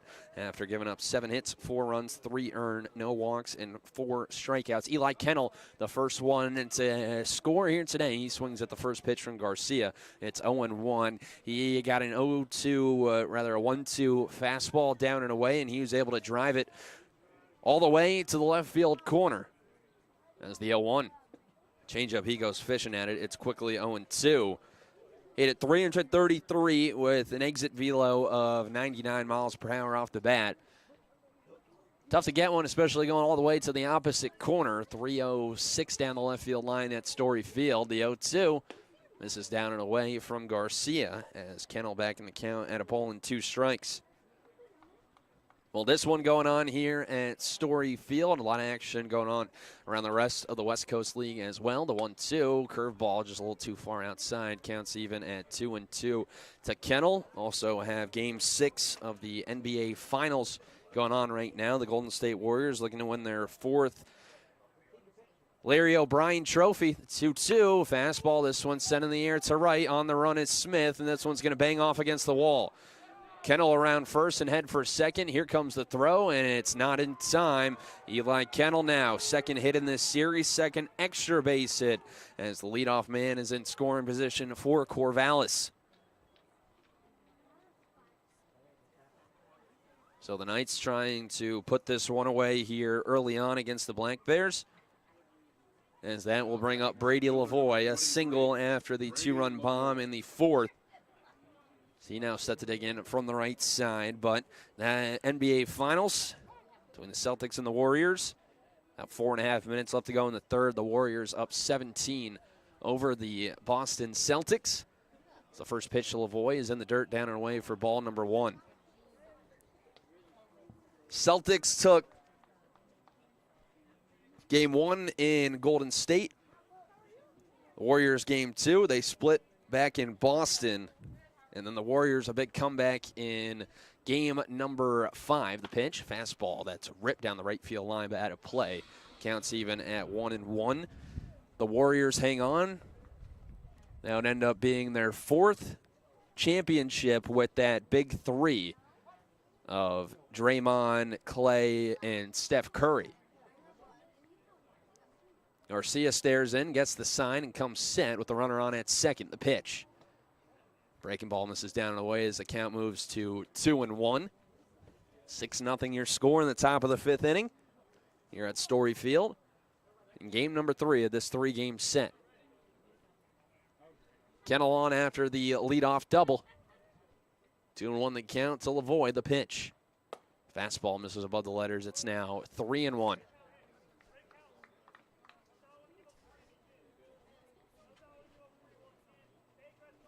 Garcia, the Cal Poly commit out of Stockdale High School at a .85 ERA this past year. The 3-1 chop foul over towards Brooke Knight in the third base coach's box, and it's a full count.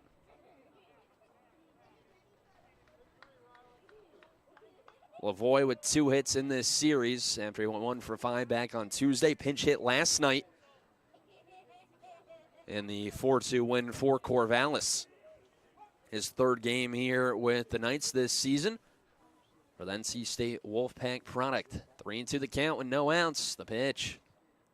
Fastball, and he chops it foul up the third base line, and we'll do it again.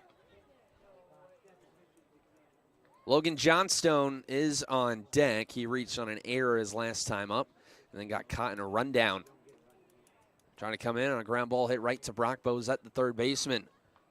With 6 runs in the top half of the 4th for Corvallis. Payoff pitch. Fastball hit through the right side for a base hit. Being held up at third is Kennel. As there'll be runners on the corners as now the throw comes back in and it goes all the way to home plate. And taking second on the throw is Brady Lavoie. Heads up base running there by the NC State Wolfpack. And it's 2 runners in scoring position with no outs. The throw from Smith just came all the way back in. And they're going to call it a single with him advancing on the throw. So the first 2 base runners on. Kennel the double, Lavoie the single, as now it'll be Logan Johnstone with another RBI opportunity. As Corvallis looks to add to their 6-run lead here in the top of the 5th inning. First pitch, fastball hit right at Nick Miller and makes the catch over at first base. A soft liner off of the bat at Johnstone as he's out number 1 here in the 5th. So Garcia, a big out there, as now he has 8 and 9 of this Corvallis lineup. With 1 out in the top of the 5th inning, it'll be Devin Dixon. An RBI double an inning ago for the future New Mexico Lobo. Righty on righty matchup, first pitch. Breaking ball way outside as Dixon's ahead in the count 1-0. Dixon had 21 RBIs for Central Arizona this past year.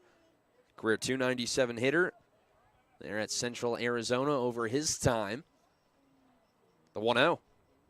Cut on and miss with the heater. Counts even at a ball and a strike.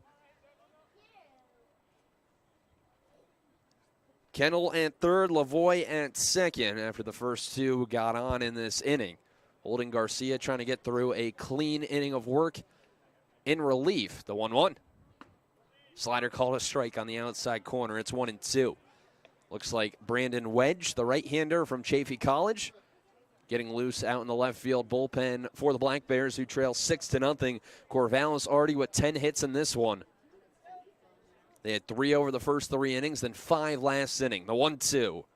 Got him swinging with the slider in the dirt. Arnone's going to have to throw it down to first. The throw a little high. A jumping catch by Miller. He did not get the foot down, and that will load the bases. Alan Embry now comes out of the third base dugout, and he's going to have a chat with Vinny Mariani.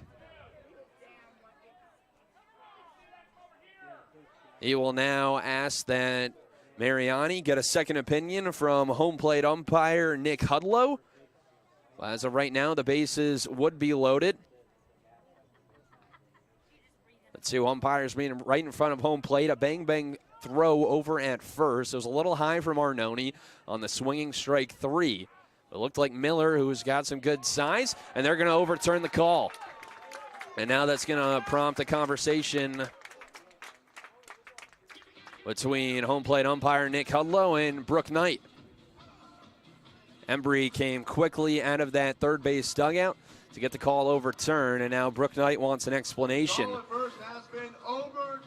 So the call overturned, and the strikeout now confirmed for holding Garcia. So it keeps runners on second and third with 2 outs here in the top of the 5th inning.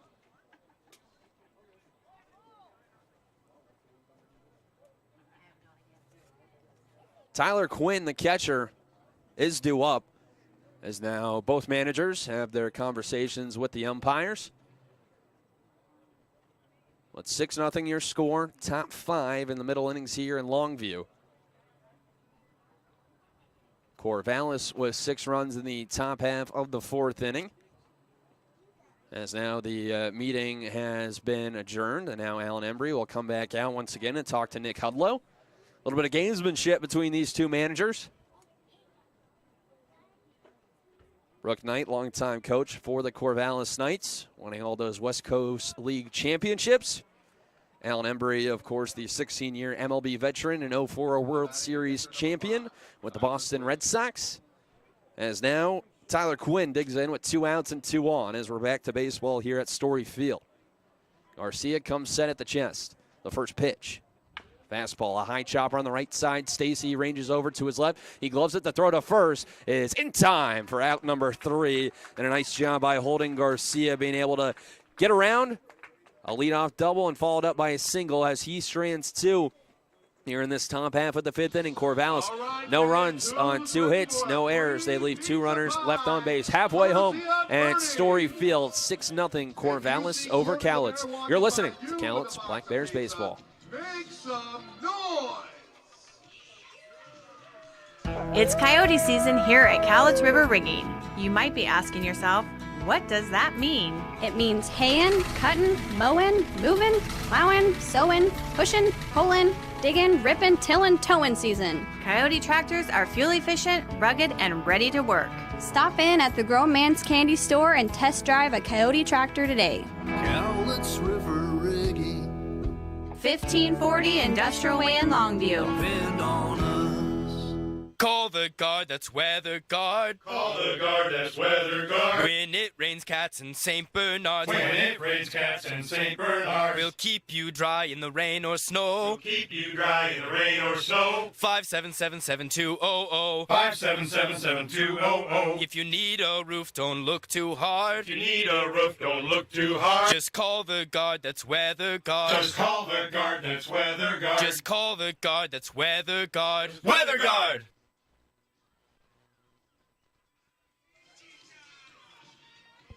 6-0 Corvallis, bottom of the 5th at Story Field. Black Bears need to get something going offensively. Only 1 hit through the first 4 innings. That came last inning against Duke Brotherton, who has been great here tonight, making his first start for Corvallis here this summer.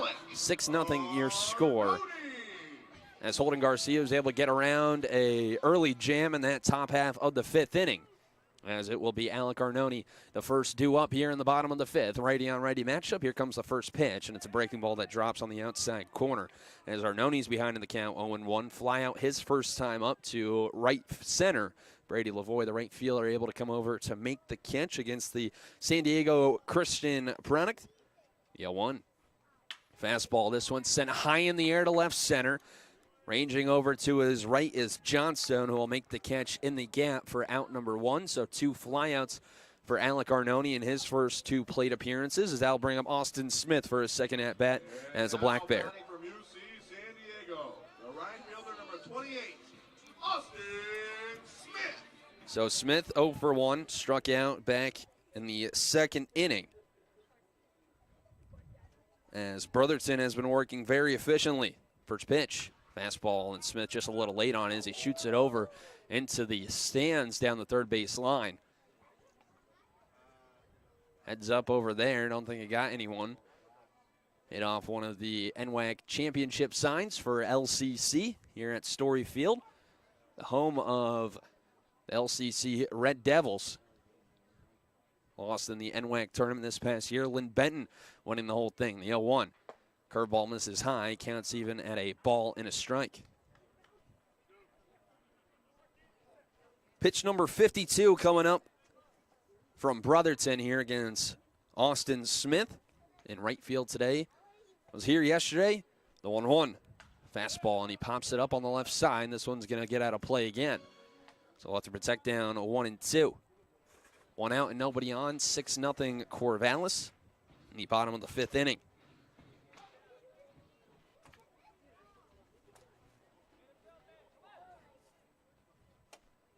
Smith has to protect. Here comes the 1-2. Fastball runs high and away. Counts even at 2 balls and 2 strikes.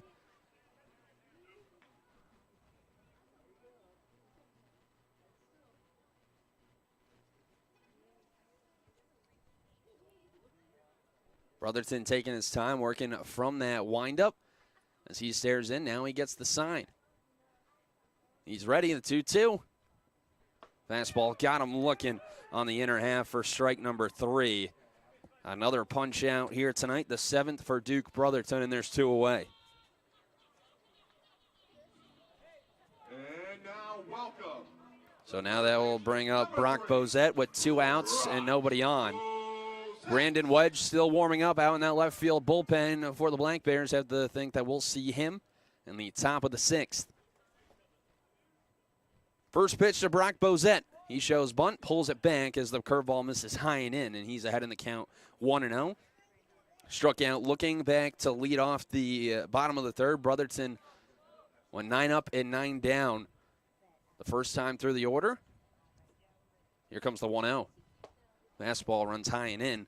2-0 now the count. I've not seen a lot of good hitters counts here tonight for the Black Bears. Brotherton has been pretty efficient, filling up the strike zone. Not really giving himself a chance to be beat. The 2-0. Fastball, a hard hit ground ball to Romero, who backhands it. He'll take it himself, and it's another 1-2-3 inning for Duke Brotherton. We're through 5 at Story Field. Corvallis leading 6-0 over the Black Bears. You're listening to Cowlitz Black Bears Baseball. Jenna, what does that mean? Listen up, baseball fans. Head into Safeway to score on great deals all season long. Safeway has everyone's tailgating favorites, from fried chicken and party subs to fresh cut fruit and veggie trays and tons of easy meal options. Satisfy your whole team for the ultimate game day experience. And you can save a cartload of time with Safeway Drive Up and Go. Just shop online at Safeway.com, head to the store, and we'll bring your groceries right to your car. Safeway, sponsor of the Cowlitz Black Bears. The Cowlitz Black Bears are back and ready for you at Story Field. It's another summer of family-friendly fun. Plus, the Black Bears can host your birthday party, after-work get-together, or even your nonprofit can host a night and make extra money for your organization. Create a summer of great family memories with the Cowlitz Black Bears. Don't miss a single inning of Cowlitz Black Bears baseball with special events all summer long. See the schedule online, get tickets at the gate, or right now at CowlitzBlackBears.com.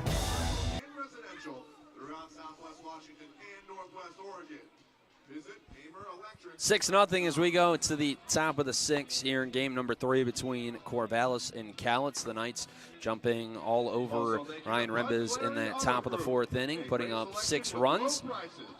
As they are in control, looking to finish off the sweep of this Cowlitz Black Bears team, who have only been able to put 1 runner on the base pass against Duke Brotherton, as the Black Bears need to get something going as they're down to their final 12 outs. New arm into the game, the 6'2", 195-pound right-hander from Apple Valley, California, Brandon Wedge, making his 3rd appearance this year for the Black Bears. A 5.87 ERA over 2 games, 7 2/3. Has struck out 8, only walked 1, allowed 8 hits as well. Last through back on Sunday against Walla Walla, went 3 1/3.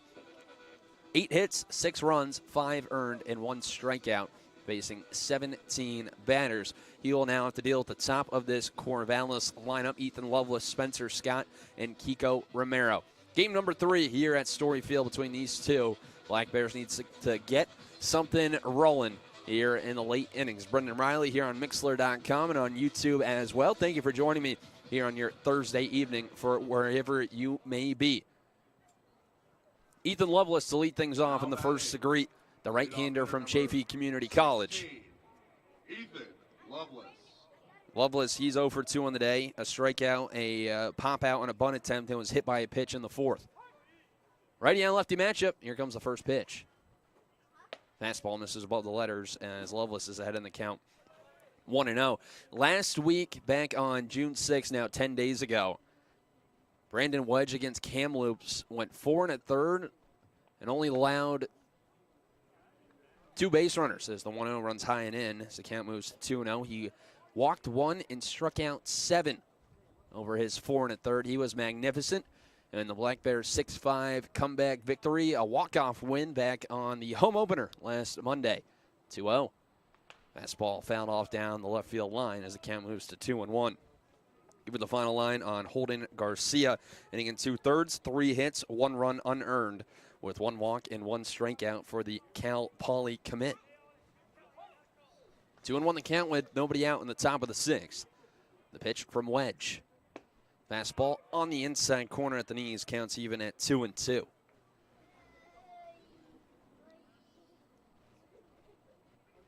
Lovelace, the junior from Olympia, Washington, 6th game this year, the 2-2. Got him looking on the inside corner for strike number 3. A good start out of the bullpen for Brandon Wedge as he freezes Ethan Lovelace for out number 1. So that'll bring in Spencer Scott with 1 out and nobody on, as Corvallis looks to add to their 6-0 lead. Brandon Wedge trying to get the bats back in the dugout here quickly to try to get some momentum against Duke Brotherton as a right-hander starting to warm up down the right field line. The first pitch to Spencer Scott is a fastball way outside from Wedge, as Scott's ahead in the count. 1-0. Scott on the day, he's 2 for 3 with a pair of RBIs, the 1-0. Fastball. This is down and away. Good hitters count now for Scott. Scott also from the University of Portland. The sophomore. Now 3 for 9 in this series so far. The 2-0 pitch. Fastball off the end of the bat. A worm burn over to Matthew Schwartz, the shortstop. He gloves it, tosses it over to first, and a nice stretch by Nick Miller retires Spencer Scott for out number 2. So 2 quick outs from Wedge out of the bullpen. We'll bring up Kiko Romero. Hitless on the day so far. He's 0 for 2 with a walk. Number 14, Kiko Romero. He's now 2 for 10 so far in this series, as him and Lovelace are the only ones without a hit, as the first pitch is fouled back for strike number 1. Lovelace 0 for 3, Romero 0 for 2. Both have been on base, so every night has been on base here this evening. The 0-1. Fastball, a little too high and outside. Counts even at a ball and a strike. 6 runs on 10 hits and no errors for the Knights. No runs on 1 hit and 1 error for the Black Bears. That 1 hit from Sam Canton here on his 20th birthday. 1-1 pitch. Fastball. Backs up Romero. It's called a strike on the inside corner, as Wedge now 1 pitch away from completing a 1-2-3 top of the 6th.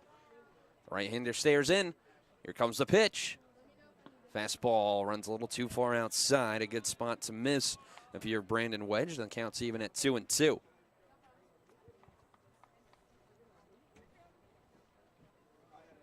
Working quickly, the pitch. A little too far outside. A nice frame by Alec Arnone behind the plate. But the count is run full as Romero comes all the way back. Mason Lee, the designated hitter, is on deck if it should get to him. Payoff pitch. Fastball, and Romero right on it as he sends it back to the screen. And we'll do it again at 3-2. 6-0 your score, top 6. Starting to get late here in game number 3 of this series. Black Bears looking to avoid being swept for the first time this season. 3-2 once again. Cut on and miss for strike number 3. Brandon Wedge rearing back and blowing the fastball by Romero as he gets a 1-2-3 top of the 6th inning and his first inning of relief here this evening. We head to the bottom of the 6th, 6-0, your score in favor of Corvallis. You're listening to Cowlitz Black Bears Baseball. On your Cowlitz Black Bears. When looking for some summer fun in the sun, a trip to Story Field is Private leak. Why do I have a drip in my office and water on my desk? Because the roof is bad. I tried to fix it myself, sir. Didn't I tell you to call the guard? The guard? Yes, Private, the guard. Weather guard. Oh, yeah. They'll keep you dry in the rain or snow. 577-7200. They're our first defense against the weather. Now, call Weather Guard. Sir, yes, sir. Keep you dry in the rain or snow. 577-7200. Weather Guard. Your Cowlitz Black Bears are back at Story Field this summer. Get out and join your neighbors for family-friendly fun. A Black Bears baseball game is a perfect reason to meet with friends and coworkers. Black Bears baseball is made possible by Peace Health, Fiber Federal Credit Union, Pacific Tech Construction, Bob's Sporting Goods, McDonald's in Longview and Woodland, and the Bud Clariato Group. Don't miss a single inning of Black Bears baseball. Tickets at the gate or right now at cowlitzblackbears.com.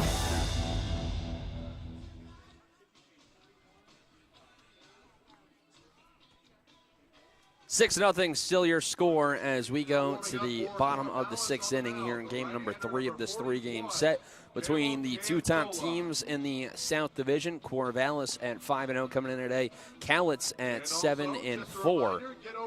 As Duke Brotherton, his day is done after he was tremendous here this evening for the Corvallis Knights. The big right-hander ends up going 5 innings, facing 1 over the minimum as he allowed only 1 base runner. That was a base hit by Sam Canton. No walks and 7 strikeouts in his first start here this summer as he gives way to the Lipscomb University product, Caleb Cantola. The big right-hander, 6'6", 210 pounds from Corvallis. This past year, a 6.98 ERA for Lipscomb in the A-Sun. 29 2/3 innings pitched, 27 hits, 24 runs, 23 earned. First appearance for him this summer. First pitch, he delivers to Ethan Stacy. Is called a strike on the fastball on the inside corner. Second summer pitching for Corvallis for Cantola as the 0-1. Runs high and away with the heater as the count moves to 1-1. Last year he made 2 starts for the Knights, a 2.57 ERA, went 7 innings, 5 hits, 2 runs, both earned, 12 walks to 10 strikeouts. The 1-1. Fastball bounced into the dirt. Stacy now in a good hitter's count, up 2-1. He bounced out to Duke Brotherton, that leaves this game in line for the victory. 27 walks to 34 strikeouts for the big right-hander this past season at Lipscomb. He stares in, working from the windup, the 2-1. Fastball, Stacy gets under this one to center field. Ranging back is Johnstone. He'll settle under it and make the catch for out number 1. So this pitching here tonight has been stellar so far for the Corvallis Knights. We'll look to go to 6-0. The Black Bears trying to mount a comeback here over the final 4 innings. As we'll have a pinch hitter, it will be Case Ogata who will replace Nick Miller with 1 out here in the bottom of the 6th. Ogata, a pinch hit opportunity last night in the final at-bat of the game. He ended up being retired in the 4-2 victory for Corvallis. He bounced out right back to the pitcher at the time, Chase Reynolds. The first pitch, he's swinging on a breaking ball down and away for strike number 1. So Miller ends his day 0 for 1. As now Ogata with the opportunity once again. This season, Ogata hitting .238. 5 for his first 21 as he lays off the 0-1 that misses down. Counts even at a ball and a strike.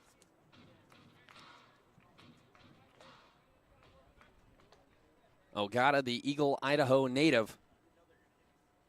6'1", 230 pounds. The 1-1 Runs down and away as the count moves to 2-1. So Alan Embry trying to get things jump-started.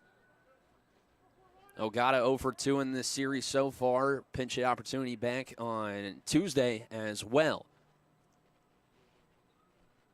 2-1.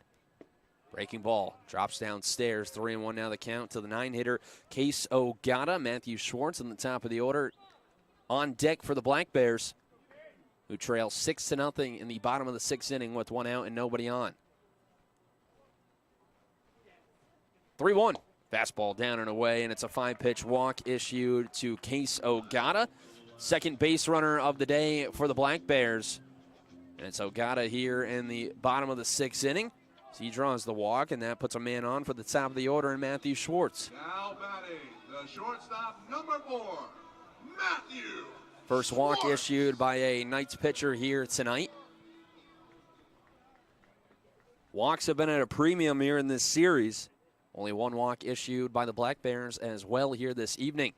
Corvallis with that big 6-run fourth as the first pitch to Schwartz is a breaking ball in the outer half called for strike number 1.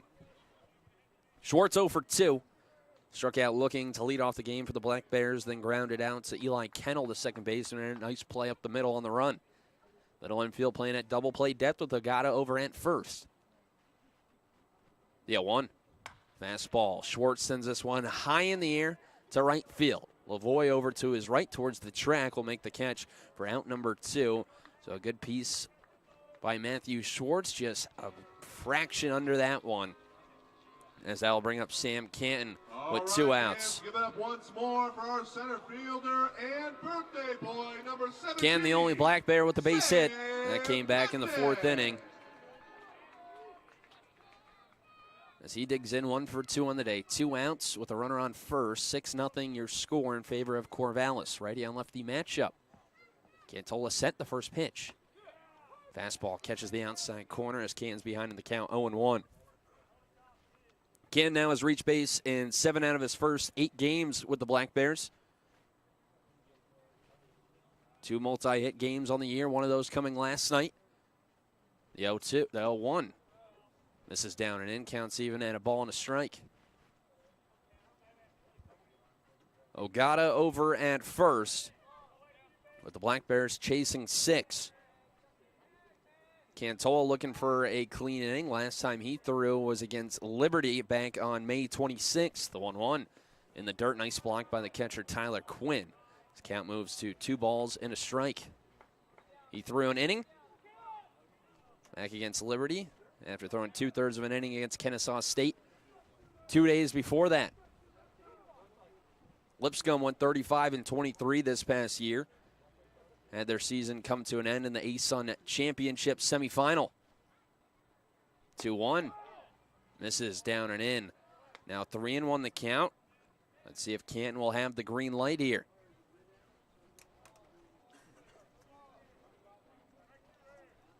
Black Bears need base runners. Cantola set. The 3-1. Breaking ball caught a strike on the outside corner. It's 3-2.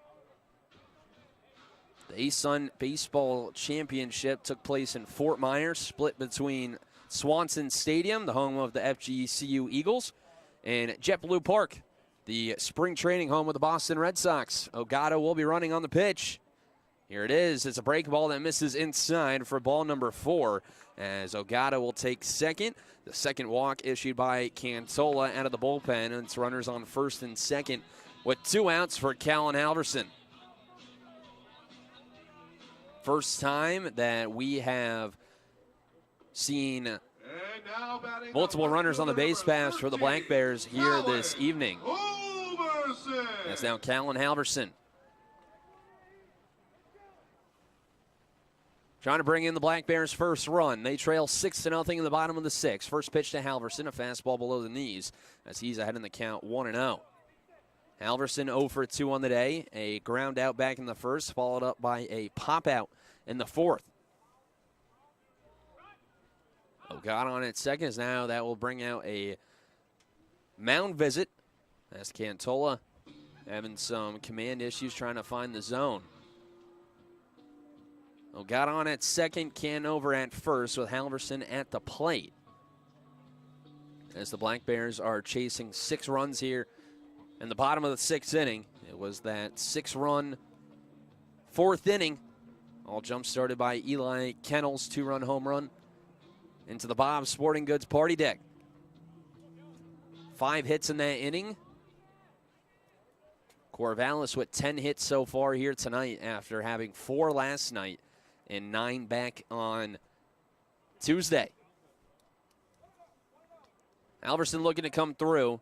He's 1 for 9 in this series so far. Cantola set at the belt. The 1-0. Fastball misses high. Now a really good hitter's count for Callan Halverson. I wonder if Brady Corrigan's going to give him the takes on here on 2-0 to see if Cantola can throw a strike. 2 walks in this inning and 2 flyouts as well against the big right-hander. A long pause, the 2-0 pitch. Breaking ball chopped over to the third baseman. Dixon coming in on it. He's able to scoop it, fires a strike over to first, and the side is retired. So the Black Bears, they get 2 runners on, but aren't able to do anything with it as Cowlitz, they scored no runs on no hits, no errors. They leave 2 left on. Through 6 at Story Field. It's 6-0 Corvallis over Cowlitz. You're listening to Cowlitz Black Bears Baseball.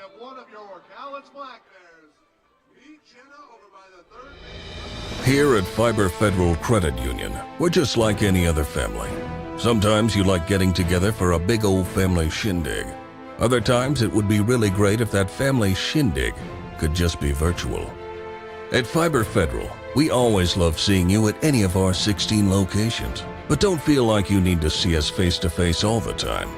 With online and mobile banking, mobile deposits, our nationwide network of ATMs, and 24/7 call center, you can visit us anytime, anywhere. And now, several locations feature ITMs with virtual representatives for basic transactions, like withdrawals, cash and check deposits, transfers, loan payments, and balance inquiries. That saves you time for more important things, like seeing your mother in person. She told us to say that. Fiber Federal Credit Union. We're kind of like a family, only we're a credit union. FiberCU.com. Member NCUA.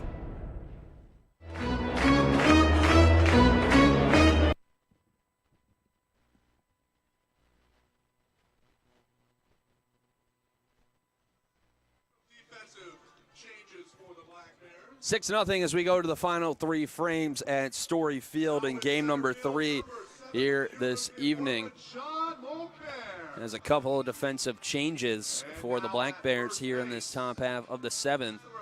Sean Mulcair comes into center field for Sam Kinn. Case Ogata in at first after pinch hitting for Nick Miller back in the bottom of the 6th. As we will have a pinch hitter. This will be Jonah Advincula digging in. A leadoff man each of the last 2 nights. He replaces Mason Lee here in the top of the 7th inning. As Brandon Wedge back out for his second inning work. First pitch misses. Skips all the way to the backstop. It's 1-0 to Advincula.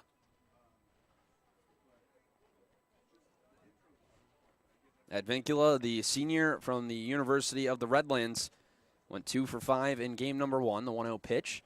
Fastball below the knees. Count moves to 2 balls and a strike. Rather, 2 balls and no strikes. 6-run game. Cowlitz trying to keep it a 6-run game here in the top half of the 7th at 2-0. A fastball in the dirt once again from Wedge. 3-0 now the count to Advincula.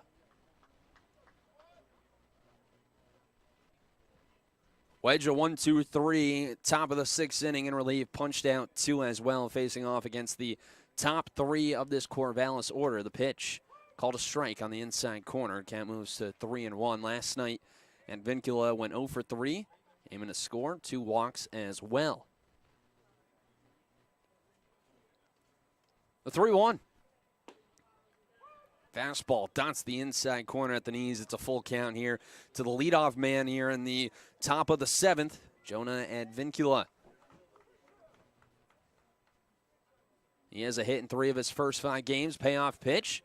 He's just able to get a piece of it and won't do it again. Looks like that might have gone off home plate umpire Nick Hudlow, but it looks like he's ready to go as we are late here.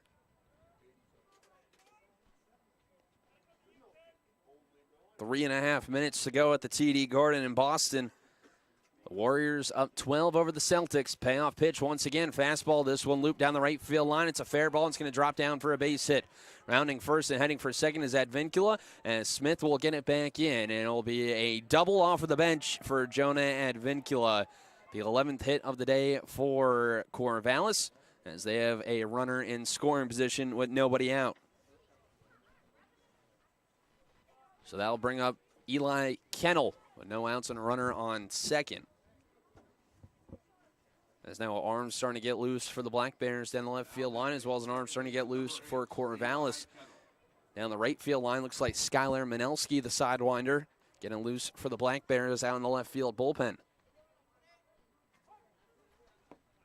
So no outs with Eli Kennel coming to the plate. Halfway done with the cycle, a home run and a double.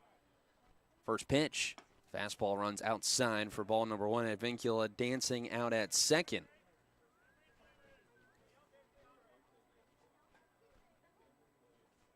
He's 3 for 6 on stolen base attempts here this year. As Josh Emanuel's starting to warm up. The 1-0. Fastball misses down and in. 2-0 now the count. Wedge went down 3-0 to the previous batter, Advincula, who came through with the leadoff double. As now he's trying to dance around and try to keep this a 6-run game. Advincula, a huge lead out at second. Wedges 2-0. Fastball fouled off of the front foot of Kennel. It's 2-1. Kennel here today. He's 2 for 3. A strikeout his first time up, then the 2-run shot to jumpstart things for Corvallis.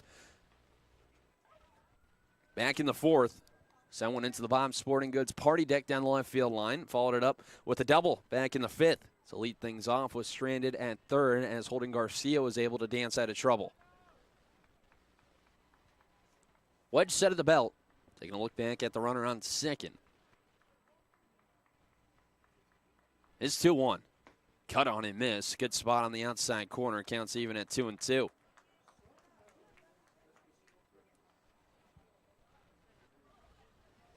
Kennel this past year in his senior year of high school hit 9 home runs for Santiam Christian High. Was also a state champion quarterback back in 2019. Athletic kid, the 2-2. A cut on and miss for strike number 3. Wedge able to sit down Kennel, who's retired for the second time today. The third strikeout for Wedge in relief. And there's one gone for Brady Lavoie. So a nice comeback there by Brandon Wedge, as that will bring up the NC State Wolfpack. Playing right field here today, Brady Lavoie.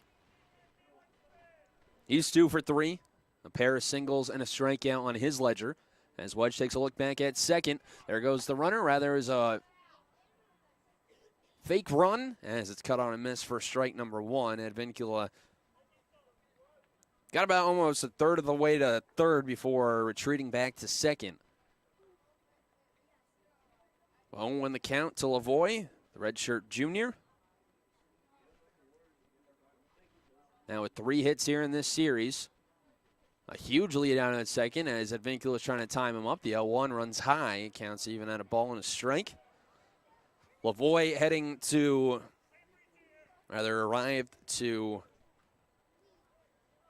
Raleigh after being at Palomar College. Playing for Elliott Avent there in the ACC. As Wedge will step off and take a look back at second.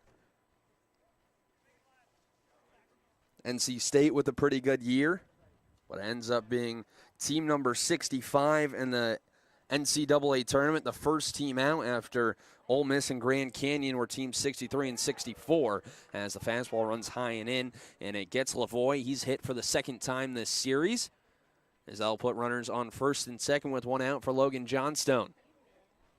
Alan Embry now will make his way out of the third base dugout, and he's going to make a call to the bullpen. So with 1 out, runners on first and second, with Corvallis threatening, already up 6-0. Alan Embry will go to the bullpen for the third time today. We have a pitch and change here at Story Field in the top of the 7th. 6-0 Corvallis. You're listening to Cowlitz Black Bears baseball. I'm all about keeping my family driving safe.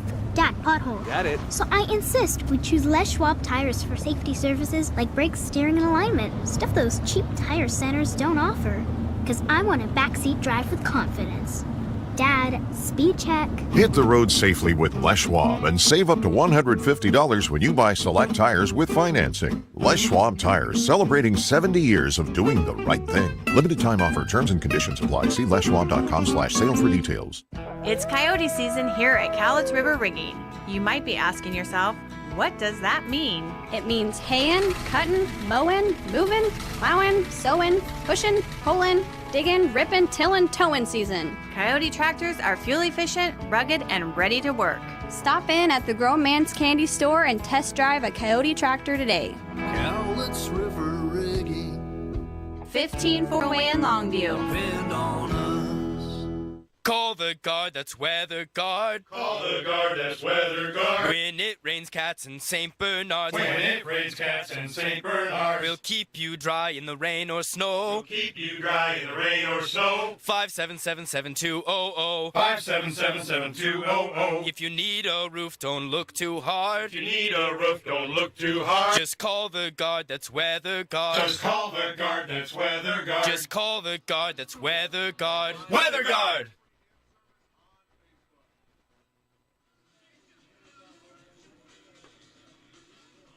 6-0 the score as Brandon Wedge's night is done after going inning in the third. Gave up 1 hit, no walks, and 3 strikeouts. Is responsible for the 2 runners on base as Alan Embry goes to the sidewinder for the 2nd time in this series. Skylar Manelski from Linfield College, the Shoreline, Washington native, a 5.40 ERA, making his team-leading 8th appearance here in the top of the 7th inning as he will face off against Logan Johnstone. Runners on 1st and 2nd and 1 out. 6-0 your score in favor of Corvallis over Cowlitz. Manelski, the right-hander, is set. Takes a look back at second, the first pitch. Fastball slapped through the left side for a base hit. Coming in is Halverson, as now getting the green light, and the throw to the plate from Halverson is going to be well in time as now Advincula now runs out of the base path. As that throw from Halverson, a strong one there by the right fielder. Brooke Knight ends up sent Advincula, testing the arm, and Callan Halverson shows off the gun for the 2nd time here this year after he threw out a go-ahead run in extra innings back on the 6-5 victory in the home opener back last Monday against Kamloops. So just like that, now there's 2 away as Johnstone picks up the base hit. But now there's 2 away.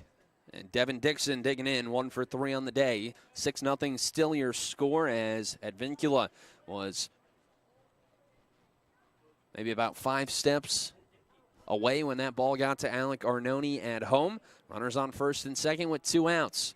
Manelski comes set. Takes a look back at the runner at 2nd. The first pitch, a fastball, popped up down the right field line in foul territory. And this one's just going to get out of play for strike number 1 off of the bat of Devin Dixon. A double back in the 4th inning for Dixon, who picked up an RBI on that double. The Phoenix, Arizona native, 0 for 4 last night. 2nd game as a Corvallis night here this season. Manelski's 0-1. Backs up Dixon off the plate, counts even at 1-1. Manelski really just the guy that Alan Embry can go to anytime he wants because he's the sidewinder. So not as much strain on the arm. He's already making his 8th appearance, made 2 appearances in the series against Walla Walla, now 2 appearances here in this series. Manelski's 1-1. This is down and away as the count moves 2 balls and a strike to Dixon. Manelski can kind of remind you of Tyler Chadwick from that 2016 Coastal Carolina team.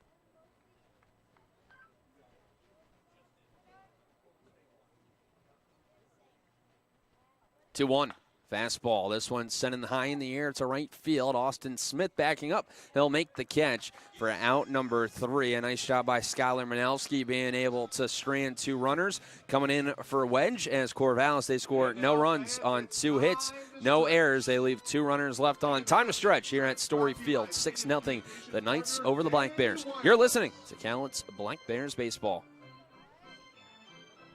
Listen up, baseball fans. Head into Safeway to score on great deals all season long. Safeway has everyone's tailgating favorites, from fried chicken and party subs to fresh cut fruit and veggie trays and tons of easy meal options. Satisfy your whole team for the ultimate game day experience. And you can save a cartload of time with Safeway Drive Up and Go. Just shop online at Safeway.com, head to the store, and we'll bring your groceries right to your car. Safeway, sponsor of the Cowlitz Black Bears. The Cowlitz Black Bears are back and ready for you at Story Field. It's another summer of family-friendly fun. Plus, the Black Bears can host your birthday party, after-work get-together, or even your nonprofit can host a night and make extra money for your organization. Create a summer of great family memories with the Cowlitz Black Bears. Don't miss a single inning of Cowlitz Black Bears baseball with special events all summer long. See the schedule online, get tickets at the gate, or right now at cowlitzblackbears.com. Hi, it's Jess and Bobby checking in from the Grown Man's Candy Store. I'm sure we can all agree that Mother Nature has been a little, unpredictable this year, To say the least, but one thing you can predict is steel's power and reliability. At Cowlitz River Rigging, we carry a wide variety of superior steel, gas, and battery-powered equipment to get all your jobs done. Cowlitz River Rigging. The Industrial Way in Longview. Depend on us.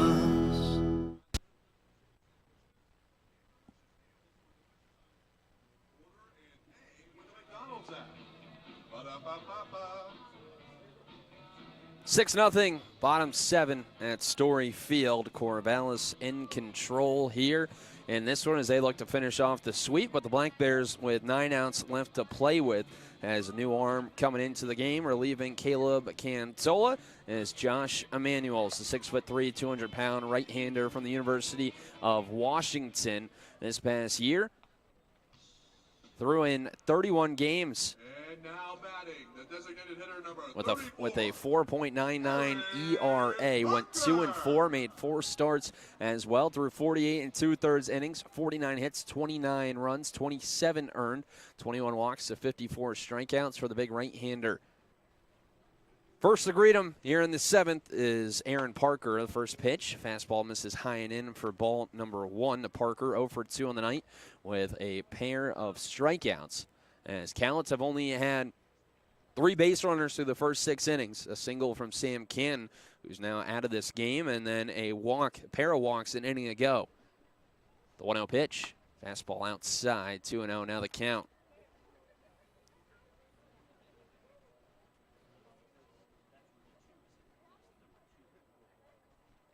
Emanuel's the big righty, working from the windup, stares in, gets the sign, the pitch. Fastball, and Parker able to lay off, now up in the count 3-0, can close out a couple of lines. Caleb Cantola, 1 inning, no hits, no runs, 2 walks, and no strikeouts. Brandon Wedge, an inning and a third, 1 hit, no runs, no walks, and 3 Ks for the Chaffey College product, the 3-0. Breaking ball called a strike on the outside corner. Count moves to 3-1. Emanuel's native of Bellevue, Washington, making his first appearance here for Corvallis, the 3-1. Drops in another curveball in the outside corner. Count moves to 3-2. Last time he threw was back on May 26th in the Pac-12 tournament against UCLA, 2/3 of an inning, 2 hits, 1 run. Payoff pitch. Parker chops this one foul towards Brady Corrigan, the third base coach here tonight for the Black Bears, and we'll do it again at 3-2.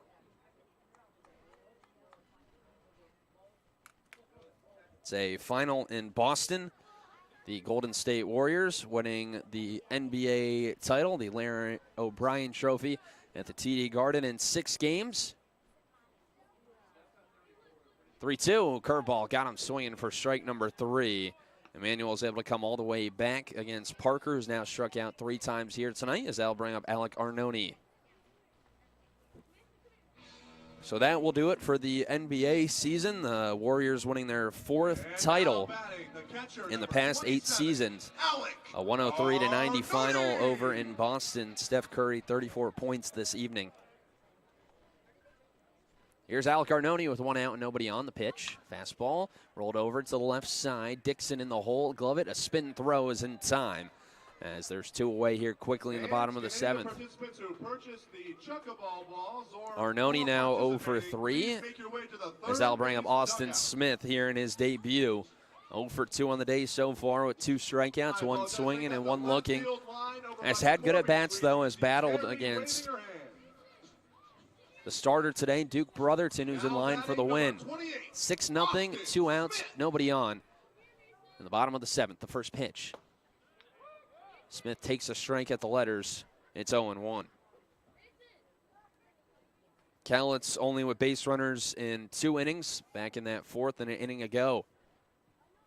The 0-1 pitch, breaking ball. This one bounced right off the turf. Coming in is Dixon. He gloves it, and he isn't able to hang on to the baseball as he went to throw, and he dropped it when he was winding up.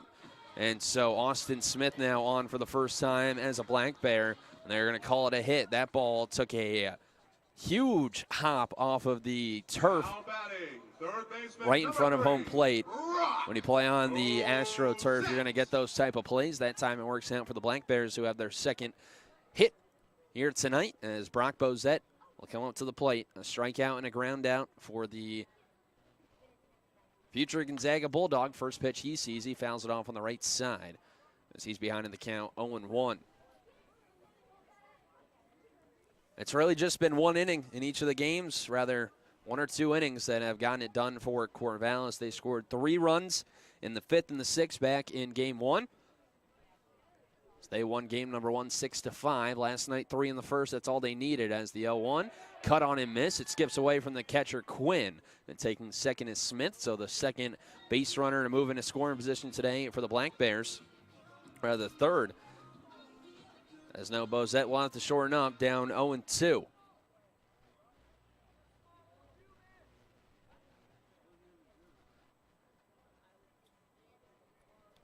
So Bozette has to protect. The runner on 2nd with 2 outs. The pitch, breaking ball. He goes the other way with this one. Down the right field line on the run is Lavoie. He'll make the catch just inside foul territory for out number 3. And the side is retired. So the Black Bears, they get a 2-out base hit, but they score no runs on 1 hit, no errors. They leave 1 runner left on base. We head to the 8th at Story Field. 6-0 your score in favor of Corvallis. You're listening to Cowlitz Black Bears Baseball. Hey, Luke, it's Abby out here. All right, on the count, guys are going to throw your tennis balls. Here at Fiber Federal Credit Union, we're just like any other family. Sometimes you like getting together for a big old family shindig. Other times it would be really great if that family shindig could just be virtual. At Fiber Federal, we always love seeing you at any of our 16 locations, but don't feel like you need to see us face-to-face all the time.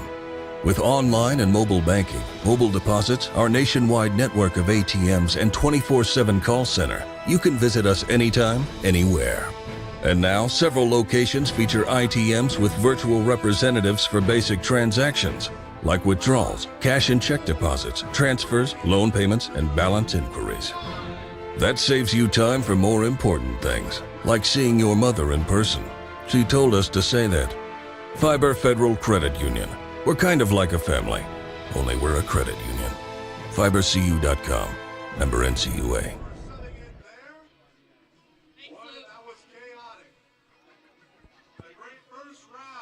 Corvallis leading 6-0, going to the top of the 8th, as it will be 9-1-2 coming up against Skylar Manelski after he was able to get the final 2 outs and strand a couple of base runners in the top of the 7th, as will be Tyler Quinn to lead things off. He has reached base once today, single in his first plate appearance.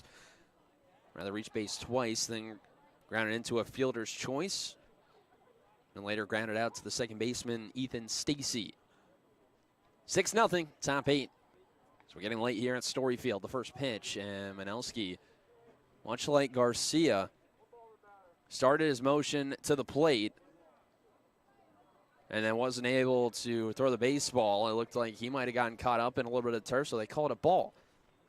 So 1-0 the count without a pitch being thrown to Tyler Quinn, the catcher from Pacific University. The 1-0 all the way to the backstop. It's now 2-0.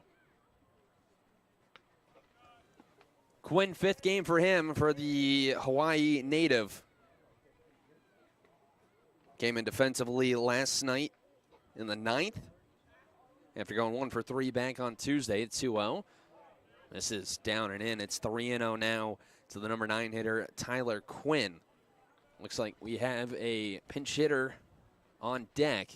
Looks like Kyle Parkman for the Knights as Corvallis starts to empty their bench a little bit. 3-0. Fastball catches the outside corner at the knees. It's 3-1. Parkman back here at LCC for the sophomore from Spokane. 3-1. Fastball right down Broadway. It's a full count. Manelski able to come back and work a full count. Looks like a right-hander warming up for the Black Bears down the left field line, with the southpaw warming up for Corvallis in the right field bullpen. 3-2 the count with no outs in the top of the 8th. Here's the pitch. Fastball runs high and away for ball number 4 as the leadoff man is on here for Corvallis in the top of the 8th inning. And that's going to bring up Kyle Parkman as Ethan Lovelace's night is done. Reach base once. Going 0 for 3 after he was hit by a pitch, as I'll bring up Kyle Parkman. Now batting number 2, Kyle Parkman. So Brook Knight emptying the bench here, as Parkman will set the dig in for the 2nd time in this series. 0 for 2 last night with the strikeout for the Spokane Valley native. 5'10", 180-pound sophomore here for the LCC Red Devils, as now the home plate umpire in Nick Hudlow putting it in a scorecard. 6-0 your score. Runner on first and nobody out. 12 hits for Corvallis, 2 hits for the Black Bears. Parkman digs in from the left side. As Manelski comes set the first pitch, and it's a fastball that's a little too far outside, says home plate umpire Nick Hudlow, as Parkman's ahead in the count 1-0.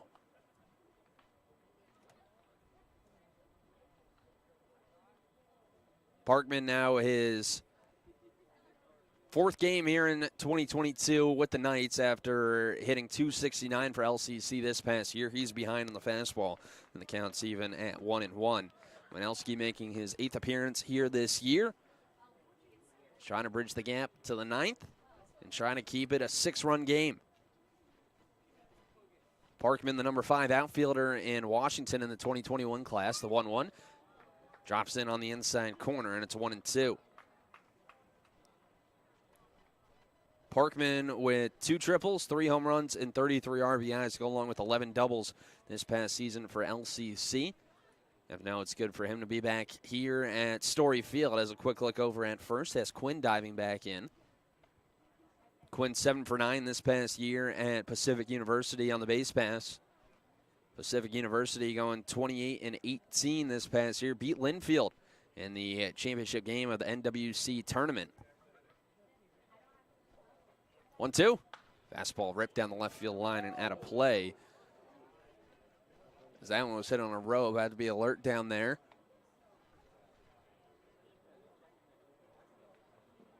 Can we get a thumbs up over there? So we'll do it again at 1-2. And we're good. A short net right in front of the stands beyond the third base Black Bears dugout. For the short wall down the left field line, heading up to the Bob Sporting Goods party deck. 1-2 the count with no outs and a runner over at first. The pitch way outside there from Manelski. Counts even at 2 balls and 2 strikes.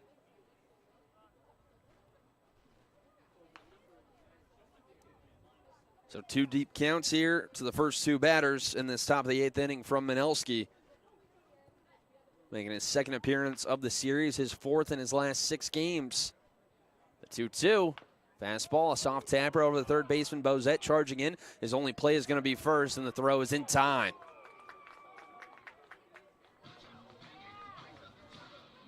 Looked like Parkman was moving down the base pass, and the base umpire, Vinny Mariani, makes the call.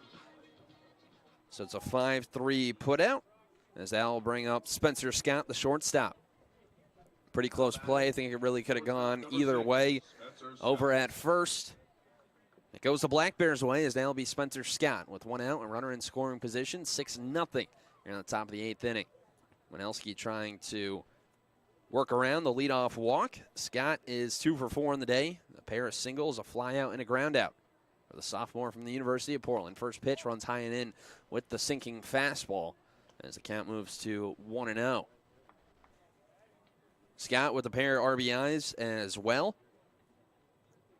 Brought in 2 runs in that 4th inning on a single. He's up in the count 1-0 after grounding out his last time up. Quinn out at second. Winelski set. Back pick on towards second has Quinn diving back in. Sun's starting to go down here. What has been a pretty nice day in Longview. Rained around 2 o'clock here today for about 30 to 40 minutes. Was out in the field. No issues as the 1-0.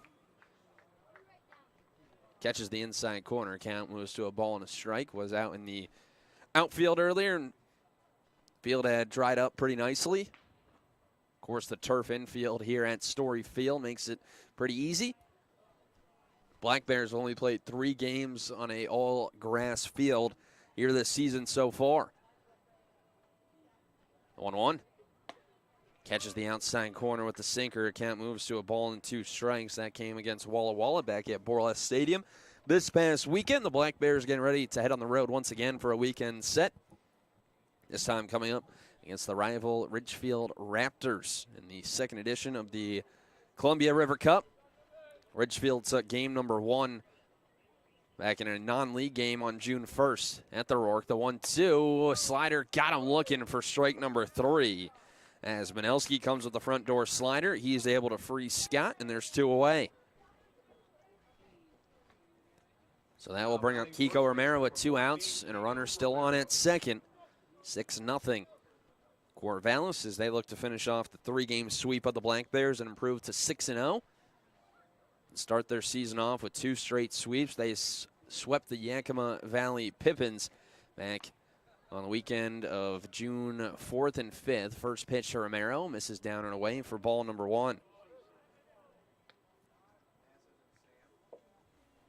The Black Bears going on that 3-game road swing before coming back here to Story Field on Monday as they welcome in the Edmonton Riverhawks Monday, Tuesday, and Wednesday before a day off on Thursday. 1-0. Fastball once again misses downstairs. 2-0 now the count. 18 games in 20 days to kick off this 2022 West Coast League season for the Black Bears. They won their first 3 series against Springfield, Kamloops, and Walla Walla. Now they're trying to mount a comeback here with 6 outs left to work with. 2-0 pitch. Good movement on the outside corner as the count moves to 2 balls and a strike. Romero on the day, 0 for 3. With a pair of flyouts, a walk, and a strikeout for the NJCAA second-team All-American this past year with Central Arizona. He's right on the fastball as the 2-1's fouled back to the screen. Counts even at 2-2. So Manelski 1 pitch away from getting around the leadoff walk that he issued. As now he's trying to retire Romero. Winelski comes set at the chest. The sidewinder working from the first base side of the rubber. The pitch runs inside, and it gets Romero in the lower back. And so that one gets away from Manelski as that will put runners on first and second. Still with 2 outs here in the top of the 8th inning. Corvallis heads home tomorrow. For the first time this season, they had the 3-game set against Yakima, then had 4 days off. Ended up turning into about 8 after their series against Portland Pickles was rained out this past weekend down in Portland. Of course, the Oregon State still playing. They weren't able to play any home games as the first pitch to Jonah Advincula. This is outside for ball number 1. But now they will face off against Yakima once again. for a 3-game set down at Goss Stadium before a day off on Monday. And then they have the Sweets and the Bellin Bells all at home, the 1-0. Good off-speed pitch on the outside corner, counts even at 1-1. Big stretch for the Black Bears. You have Corvallis here in this series, trailing 2-0 in this series, trailing 6-0 in this ball game in the top of the 8th. It's the 1-1. Slider, a little jam shot in the shallow left field. Halverson coming in. It's going to drop down in front of him. Getting the green light from second is Quinn. The throw to the plate is going to be a little wide. Now no one covering third. Now here comes Schwartz as the runner from first, Romero, is going to be thrown out, trying to be aggressive. The run will count as it makes it a 7-0 game, but it retires the side as Corvallis, they score 1 run on 1 hit. No errors, and they leave 1 runner left on base. We head to the bottom of the 8th, 7-0 Corvallis over Cowlitz. You're listening to Cowlitz Black Bears Baseball.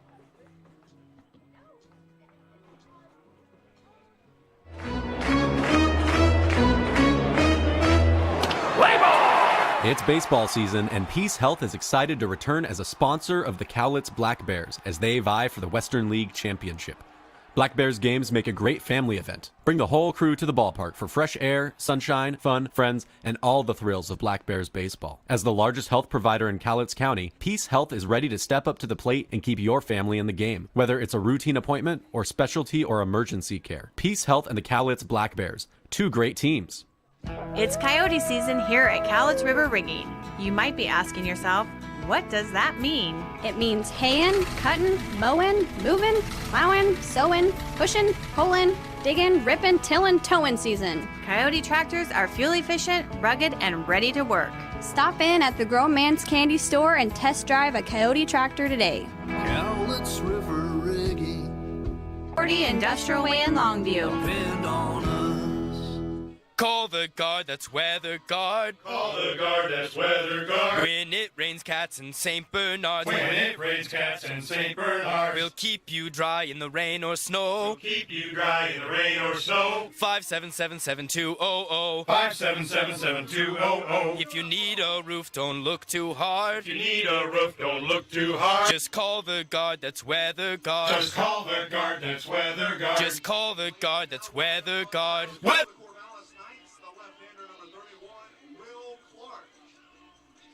New arm into the game as we go to the bottom of the 8th inning.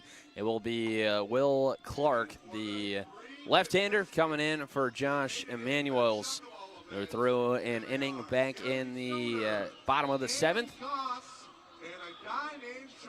As we can give you his final line, Emanuels, 1 inning, 1 hit, no runs, no walks, and 1 strikeout for the right-handers. He gives way to Will Clark. Clark making his 3rd appearance this year.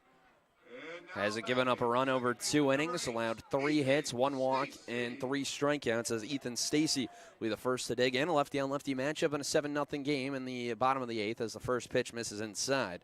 As the count moves to 1-0. Clark was named the 2021 NWC Pitcher of the Year. As the 1-0, fastball catches the outside corner. Count moves to 1-1 this past year. First team all NWC honors. Went 6-3 with a 4.72 ERA over 68 2/3 innings. 1-1. Fastball catches the outside corner. It's 1-2. Pacific ending up winning the NWC conference title this past year. They took down Linfield in the championship. 1-2. Fastball runs down and away. Counts even at 2 balls and 2 strikes. Stacy on the day. He's 0 for 2. A ground out and a fly out. Only 2 hits on the day for the Black Bears. 2-2 pitch. Got him swinging for strike number 3. A nasty slider from Will Clark as Ethan Stacy is retired for out number 1. From Clark College. So now 1 out for Case Ogata. Ogata walked in his first plate appearance after he pinch hit for Nick Miller back in the 6th inning.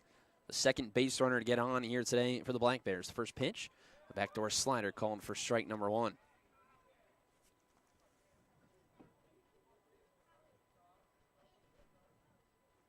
Fourth pitcher in this game for Corvallis here this evening. Seems like Brook Knight just trying to get some work in for his guys as the 0-1 runs outside, counts even at 1-1. A right-hander warming up for the Black Bears in the left field bullpen.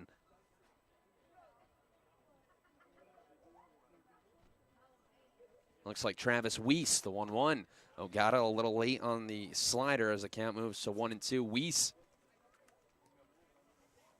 almost the catalyst of the 5-run comeback back on Tuesday. Hit a 2-run shot in the bottom of the 9th inning and cut it to a 1-run game. The Black Bears ended up leaving the winning run on base in the bottom of the 9th inning as the 1-2. Fastball runs high and away, counts even at 2 balls and 2 strikes.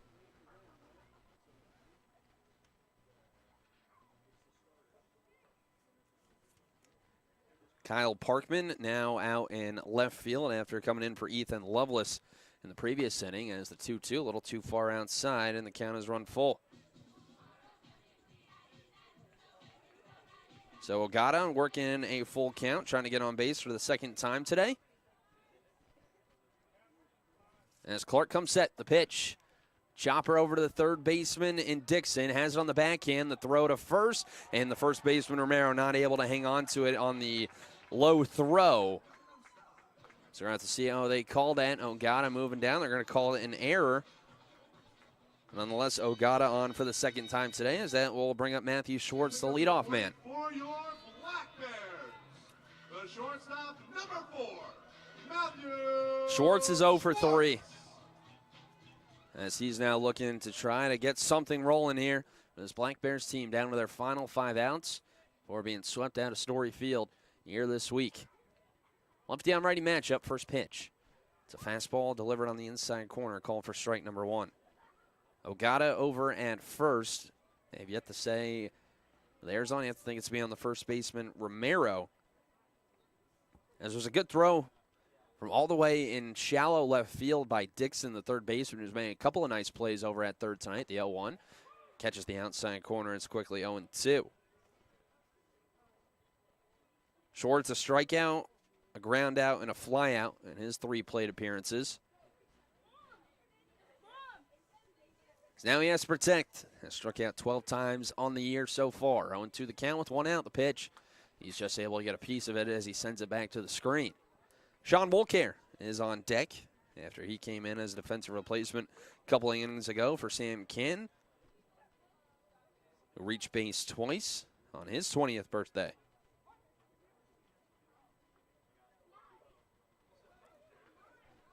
Oh, 0-2, getting set to do it again. Clark set, pitch, fastball, an old jam shot over towards Shane McCarroll over at first. Shane McCarroll getting to Longview after being with Oregon State as a manager, with their season coming to an end back on Monday. 0-2 the count still, with 1 out. Ogata on at first. The pitch. And Schwartz is just able to get a piece of it. And we'll do it again at 0-2. The Black Bears only with 2 hits here this evening. Duke Brotherton, who's in line for the victory, only faced 1 batter over the minimum over 5 innings. Gave up 1 hit and struck out 7 in his second appearance and first start for Corvallis here in 2022. A nice battle here by Matthew Schwartz. Here's the pitch. Curveball called for a ball. Looked like home plate umpire Nick Hudlow is getting ready to ring him up.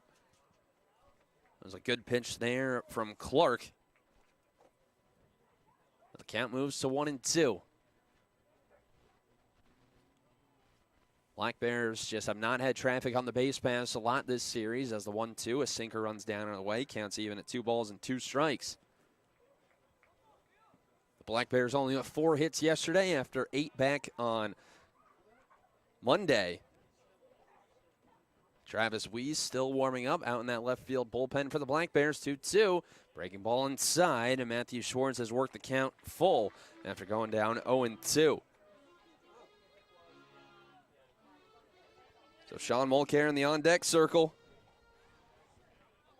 with a payoff pitch coming up from the Pacific University product. He comes set at the chest. I'll take a look over at Ogata, who's back in standing.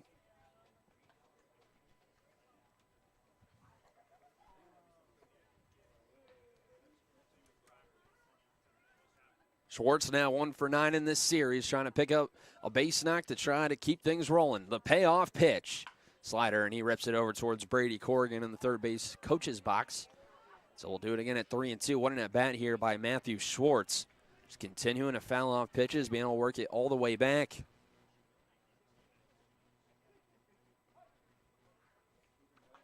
The 10th pitch of the at-bat coming up. The southpaw's ready. Here it is. A soft tapper charging in the shortstop, Scott. It's going to have to be a quick throw, and it's going to be not in time at first.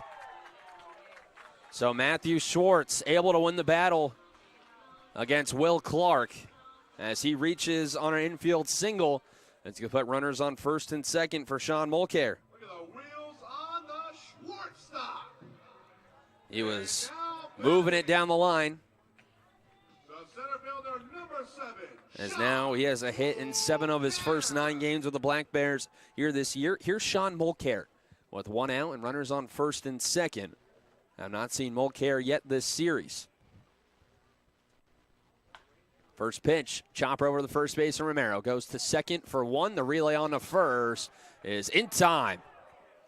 An inning-ending 3-6-3 double play ends the threat here in the bottom of the 8th inning for the Black Bears. They score no runs on 1 hit, 1 error. They leave 1 runner left on base. We head to the 9th here at Story Field, 7-0 Corvallis over Cowlitz. You're listening to Cowlitz Black Bears baseball. Order your tickets today to cheer on your Black Bears and see an amazing performance. Listen up, baseball fans. Head into Safeway to score on great deals all season long. Safeway has everyone's tailgating favorites, from fried chicken and party subs to fresh cut fruit and veggie trays and tons of easy meal options. Satisfy your whole team for the ultimate game day experience. And you can save a cartload of time with Safeway Drive Up and Go. Just shop online at Safeway.com, head to the store, and we'll bring your groceries right to your car. Safeway, sponsor of the Cowlitz Black Bears. The Cowlitz Black Bears are back and ready for you at Story Field. It's another summer of family-friendly fun.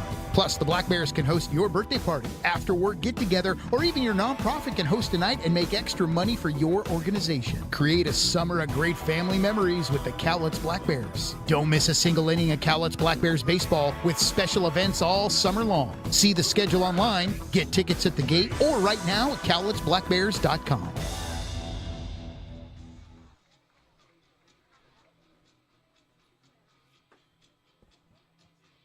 Top of the 9th, 7-0 Corvallis over Cowlitz as a new arm coming into the game. For the Black Bears here this evening, making his 3rd appearance this year, will be Travis Wees, who's thrown 2/3 of an inning so far and has only faced 2 batters. He's gotten both the outs that he needed here so far this year. Last through back on Friday against Walla Walla. He picked up an out. Before that, through 2 days earlier, back on June 8th against Kamloops for the Vancouver native out of Mount Hood Community College. And Skylar Manelski, his night is done. Inning in 2/3, 2 hits, 1 run that was earned, 1 walk, and 1 strikeout. As Corvallis leads 7-0. So we're into the top of the 9th here at Story Field in game number 3 of this 3-game series. Black Bears have 3 outs left to try to avoid being swept for the first time here in 2022. Already dropped the series after last night's 4-2 loss as Eli Kennel, the man to lead things off. Black Bears also in danger of being shut out for the first time here this year as well. So here's Eli Kennel to lead things off. 2 for 4 in the day. First pitch. Fastball runs high and away from Wees. It's 1-0. Wees a 7.71 ERA over 6 appearances this past year for Mount Hood. Lost in the championship game to Lynn Benton, the 1-0 pitch. He drops in a breaking ball for strike number 1. Was a pitcher's duel in that NWAC championship. Was 1-1 going into the 8th, the 1-1 pitch. Breaking ball Runs inside, and it clips Kennel on the back foot. So leadoff man is on now for Corvallis in this top of the 9th inning. Kennel on for the 3rd time today, as that will bring up Brady Lavoie.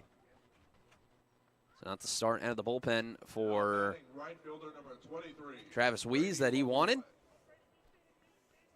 Wees also doing it with the bat here this year.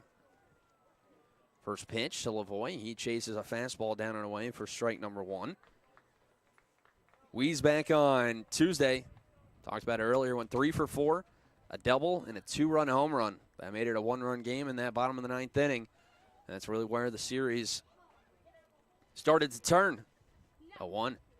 Curveball rolled over to the third baseman. Bozette goes to second for 1. The relay on the first, not in time, as the speedster Lavoie able to beat it out. As the lead runner Eli Kennel is cut down on the 5-4 fielder's choice. So now 1 away for Logan Johnstone, the center fielder. In a 7-0 ball game in the top of the 9th inning. Logan Johnstone. Corvallis, 7 runs on 13 hits and an error. The Black Bears, no runs on 3 hits and an error as well. First pitch to Johnstone is a curveball and misses high and away for ball number 1. Johnstone's been on base 3 times. 2 for 4 on the day. A pair of singles, reached on an error as well. The 1-0. Fastball runs down and in as the count moves to 2 balls and no strikes. Lavoie over at first. Saw it there, has speed over at first. No stolen base attempts with NC State this past year. That's 2-0 now the count to Johnstone, the sophomore from Gonzaga. Pitch. Fastball. Catches the outside corner. Count moves to 2-1. Corvallis with the 13 hits here today. All but 2 of their starting 9 have hits. It's a 2-1. Fastball popped up on the infield. Behind the pitcher's mound coming in is Ethan Stacy. He'll settle under and make the catch for out number 2. So Johnstone now retired for the 2nd time today. So there's 2 away in the top half of the 9th. As it will be Devin Dixon with 2 outs and a runner at first. 3, 4, and 5 coming up for the Black Bears in the bottom half of the 9th as they trail 7-0 here in game number 3. As Corvallis 3 outs away from picking up the sweep, their 2nd straight sweep, before hosting Yakima Valley tomorrow. Righty-on-righty matchup as Weiss comes set. First pitch. Breaking ball drops in for strike number 1. Dixon 1 for 4. Pair of strikeouts, a double, and a flyout. For the future New Mexico Lobo down in the Mountain West Conference. The 0-1. Another curveball that he's out in front of. It's 0-2. Dixon has made some really nice plays over at third here this evening.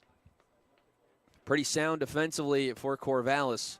Over these past 2 games, only 1 error in each of the 2 games after having 3 back on Monday. The 0-2. Curveball sent right back up the middle, and it's going to sneak through for a base hit. So Devin Dixon on for the 2nd time today. As Lavoie will stop at second, so it'll be 2-1 for the number 9 hitter, Tyler Quinn.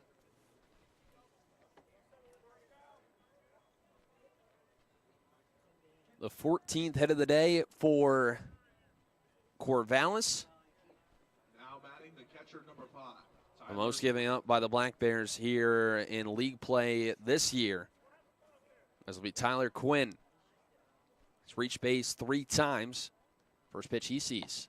He takes on the outside corner for strike number 1. Weiss did a nice job being able to fill up the zone. As Quinn digs in from the right side. 3rd team ABCA All-West region this past year at Pacific University.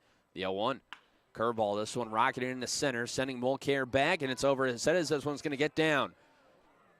Lavoie in from second, getting the green light from first is Dixon as Quinn heads for third. The throw will be late, and it's a 2 RBI triple for Tyler Quinn as it's 9-0 Corvallis in the top of the 9th.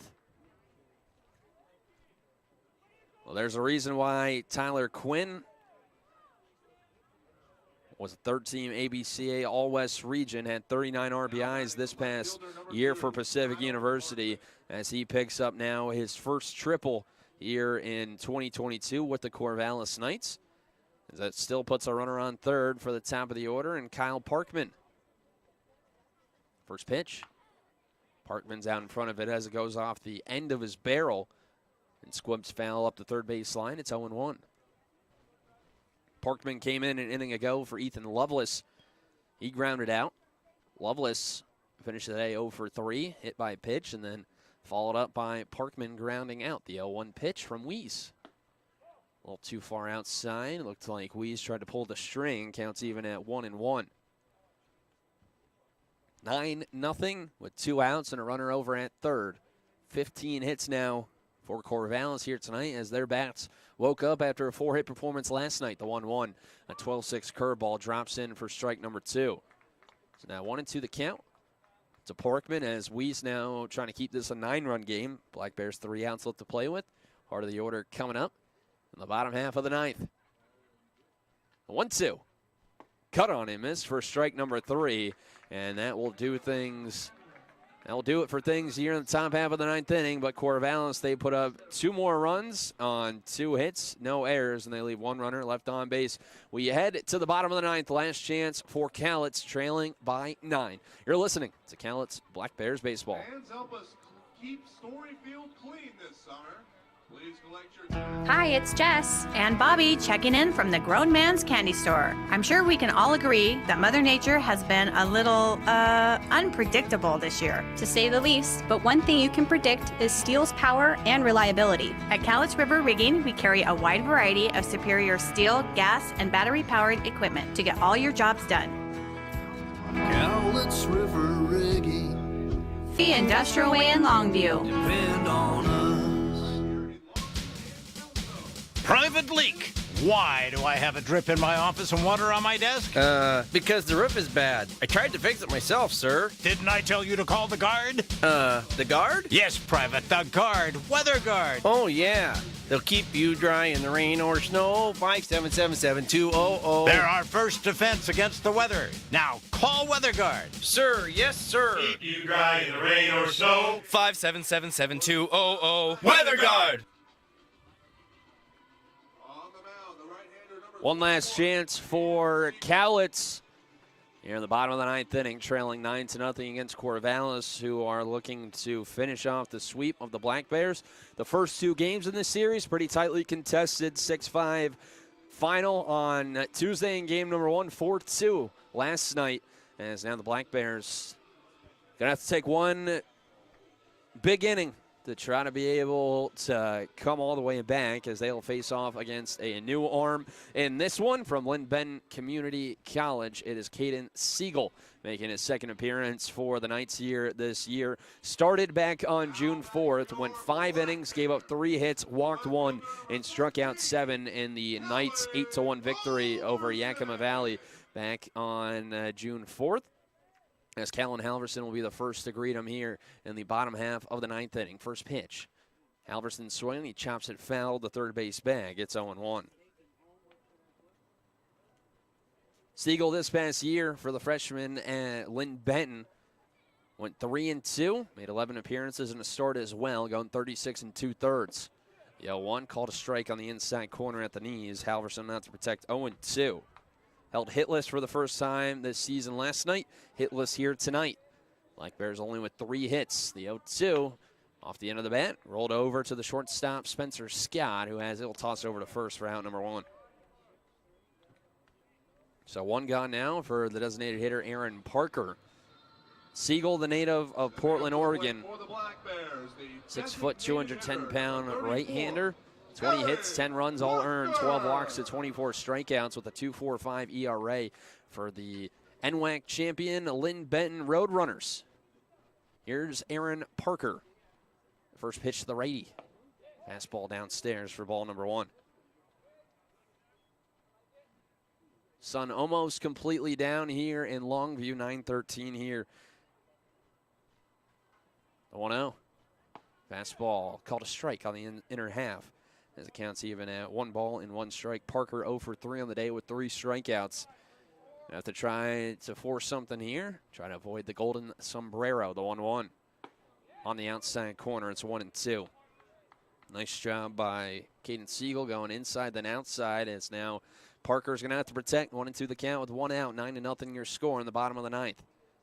Siegel, the right-hander, working from the windup. The pitch. He bounces one in the dirt that Parker's able to lay off. Counts even at 2-2. 6 runs in that 4th inning for Corvallis. And that might be all they need unless the Black Bears can try to get something going. 2-2. Parker pops this one up high on the right side and out of play. So we'll do it again at 2-2. 6 runs in the 4th, 1 run in the 8th, and 2 runs in the top of the 9th for Corvallis. 9 runs on 15 hits and an error. The Black Bears, no runs on 3 hits and an error as well. 2-2. Slider in the dirt. Did he go? No, he did not. Says Vinny Mariani on the check swing appeal, as it's a full count to Aaron Parker for the 2nd straight at bat. Duke Brotherton in line for the victory after going 5 innings of 1-hit baseball and striking out 7. Payoff pitch. Fastball down and away, and he lost him. Aaron Parker able to reach on the full count walk, as there's a runner on for Alec Arnone. Now batting, the catcher, number 27. Let's hear So it 1 for out Alec with Arnone at the plate. 0 for 3, has only seen 4 pitches in this game. Swung at the first pitch in 2 of his 3 at-bats. First pitch to Arnone. He takes a strike at the knees. Ryan Rembiz, 3 shutout innings, and then in that 4th, 2nd time through the order, the Knights able to get to him. The 0-1. Slider called a strike. It's 0-2. He ends the day, shortest outing of the year so far. 3 1/3, 7 hits, 4 runs, 3 earned. No walks and 4 strikeouts. He's in line for the loss here this evening. The 0-2 in the dirt. It skips away from the catcher Quinn, but no advance from Parker over at first.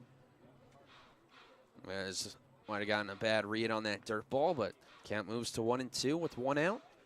Cowlitz trailing by 9. Austin Smith is on deck.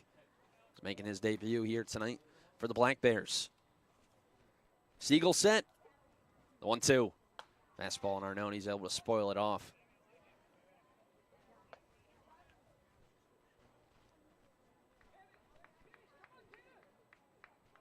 Sam Canton, Austin Smith, and Matthew Schwartz, the only 3 with a hit tonight for the Black Bears. Arnone battling at the plate, the pitch. Slider, a chopper to short. This could do it. Scott will step on the bag and throw it over to first himself, and that will do it. The Corvallis Knights complete the sweep of the Cowlitz Black Bears here this evening with a 9-3 victory here at Story Field, as Cowlitz had held to a season low in hits with 3 here tonight. And what was a dominant performance here this evening by this Corvallis Knights pitching staff. And the bats also woke up as well. Corvallis, 9 runs on 15 hits and 1 error. The Black Bears, no runs on 3 hits and an error as well. The win today goes to Duke Brotherton, who was good in his first start here this summer. Went 5 innings, 1 hit, no runs, no walks, and 7 strikeouts. While 4 other pitchers combined to get the final 12 outs. Went to Kalo Cantola, Josh Emanuels, Will Clark, and Caden Siegel, who closed this one out. As the Black Bears, they only are able to muster up 3 hits. And as always, go Black Bears! They only had 7 runners on base here tonight, as they get shut out for the first time this season. The loss goes to Ryan Rembiz, 3 1/3, 7 hits, 4 runs, 3 earned, no walks, and 4 strikeouts, as 4 pitchers combined to complete the game. After Rembiz couldn't get out of the 4th, went to Holden Garcia, Brandon Wedge, Skylar Manelski, and Travis Wees in relief. And now the Black Bears swept out of Story Field here as they drop to 7-5. Corvallis improves to 6-0 on the year. The win goes to Duke Brotherton, with the loss going to Ryan Rembiz in a game that took 2 hours and 43 minutes here at Story Field. Another 47 minutes here at Story Field. As the Black Bears, they will now hit the road tomorrow. They'll go to face off against the Ridgefield Raptors in the second edition of the Columbia River Cup, as they trail 1-0 in that season-long series for Cowlitz. Now just have to figure out where the bats are and where they went, try to bring them back, and try to be able to roll things over against the Raptors, and try to be able to get the bats going again. Corvallis heading back to Corvallis for the first time this season. They face off against Yakima Valley in a 3-game set starting tomorrow at Goss Stadium. Well, the Black Bears swept for the first time here in 2022. They lose tonight 9-0 against the Corvallis Knights, as Corvallis now takes control of the South Division. They're 6-0. The Black Bears drop to 7-5.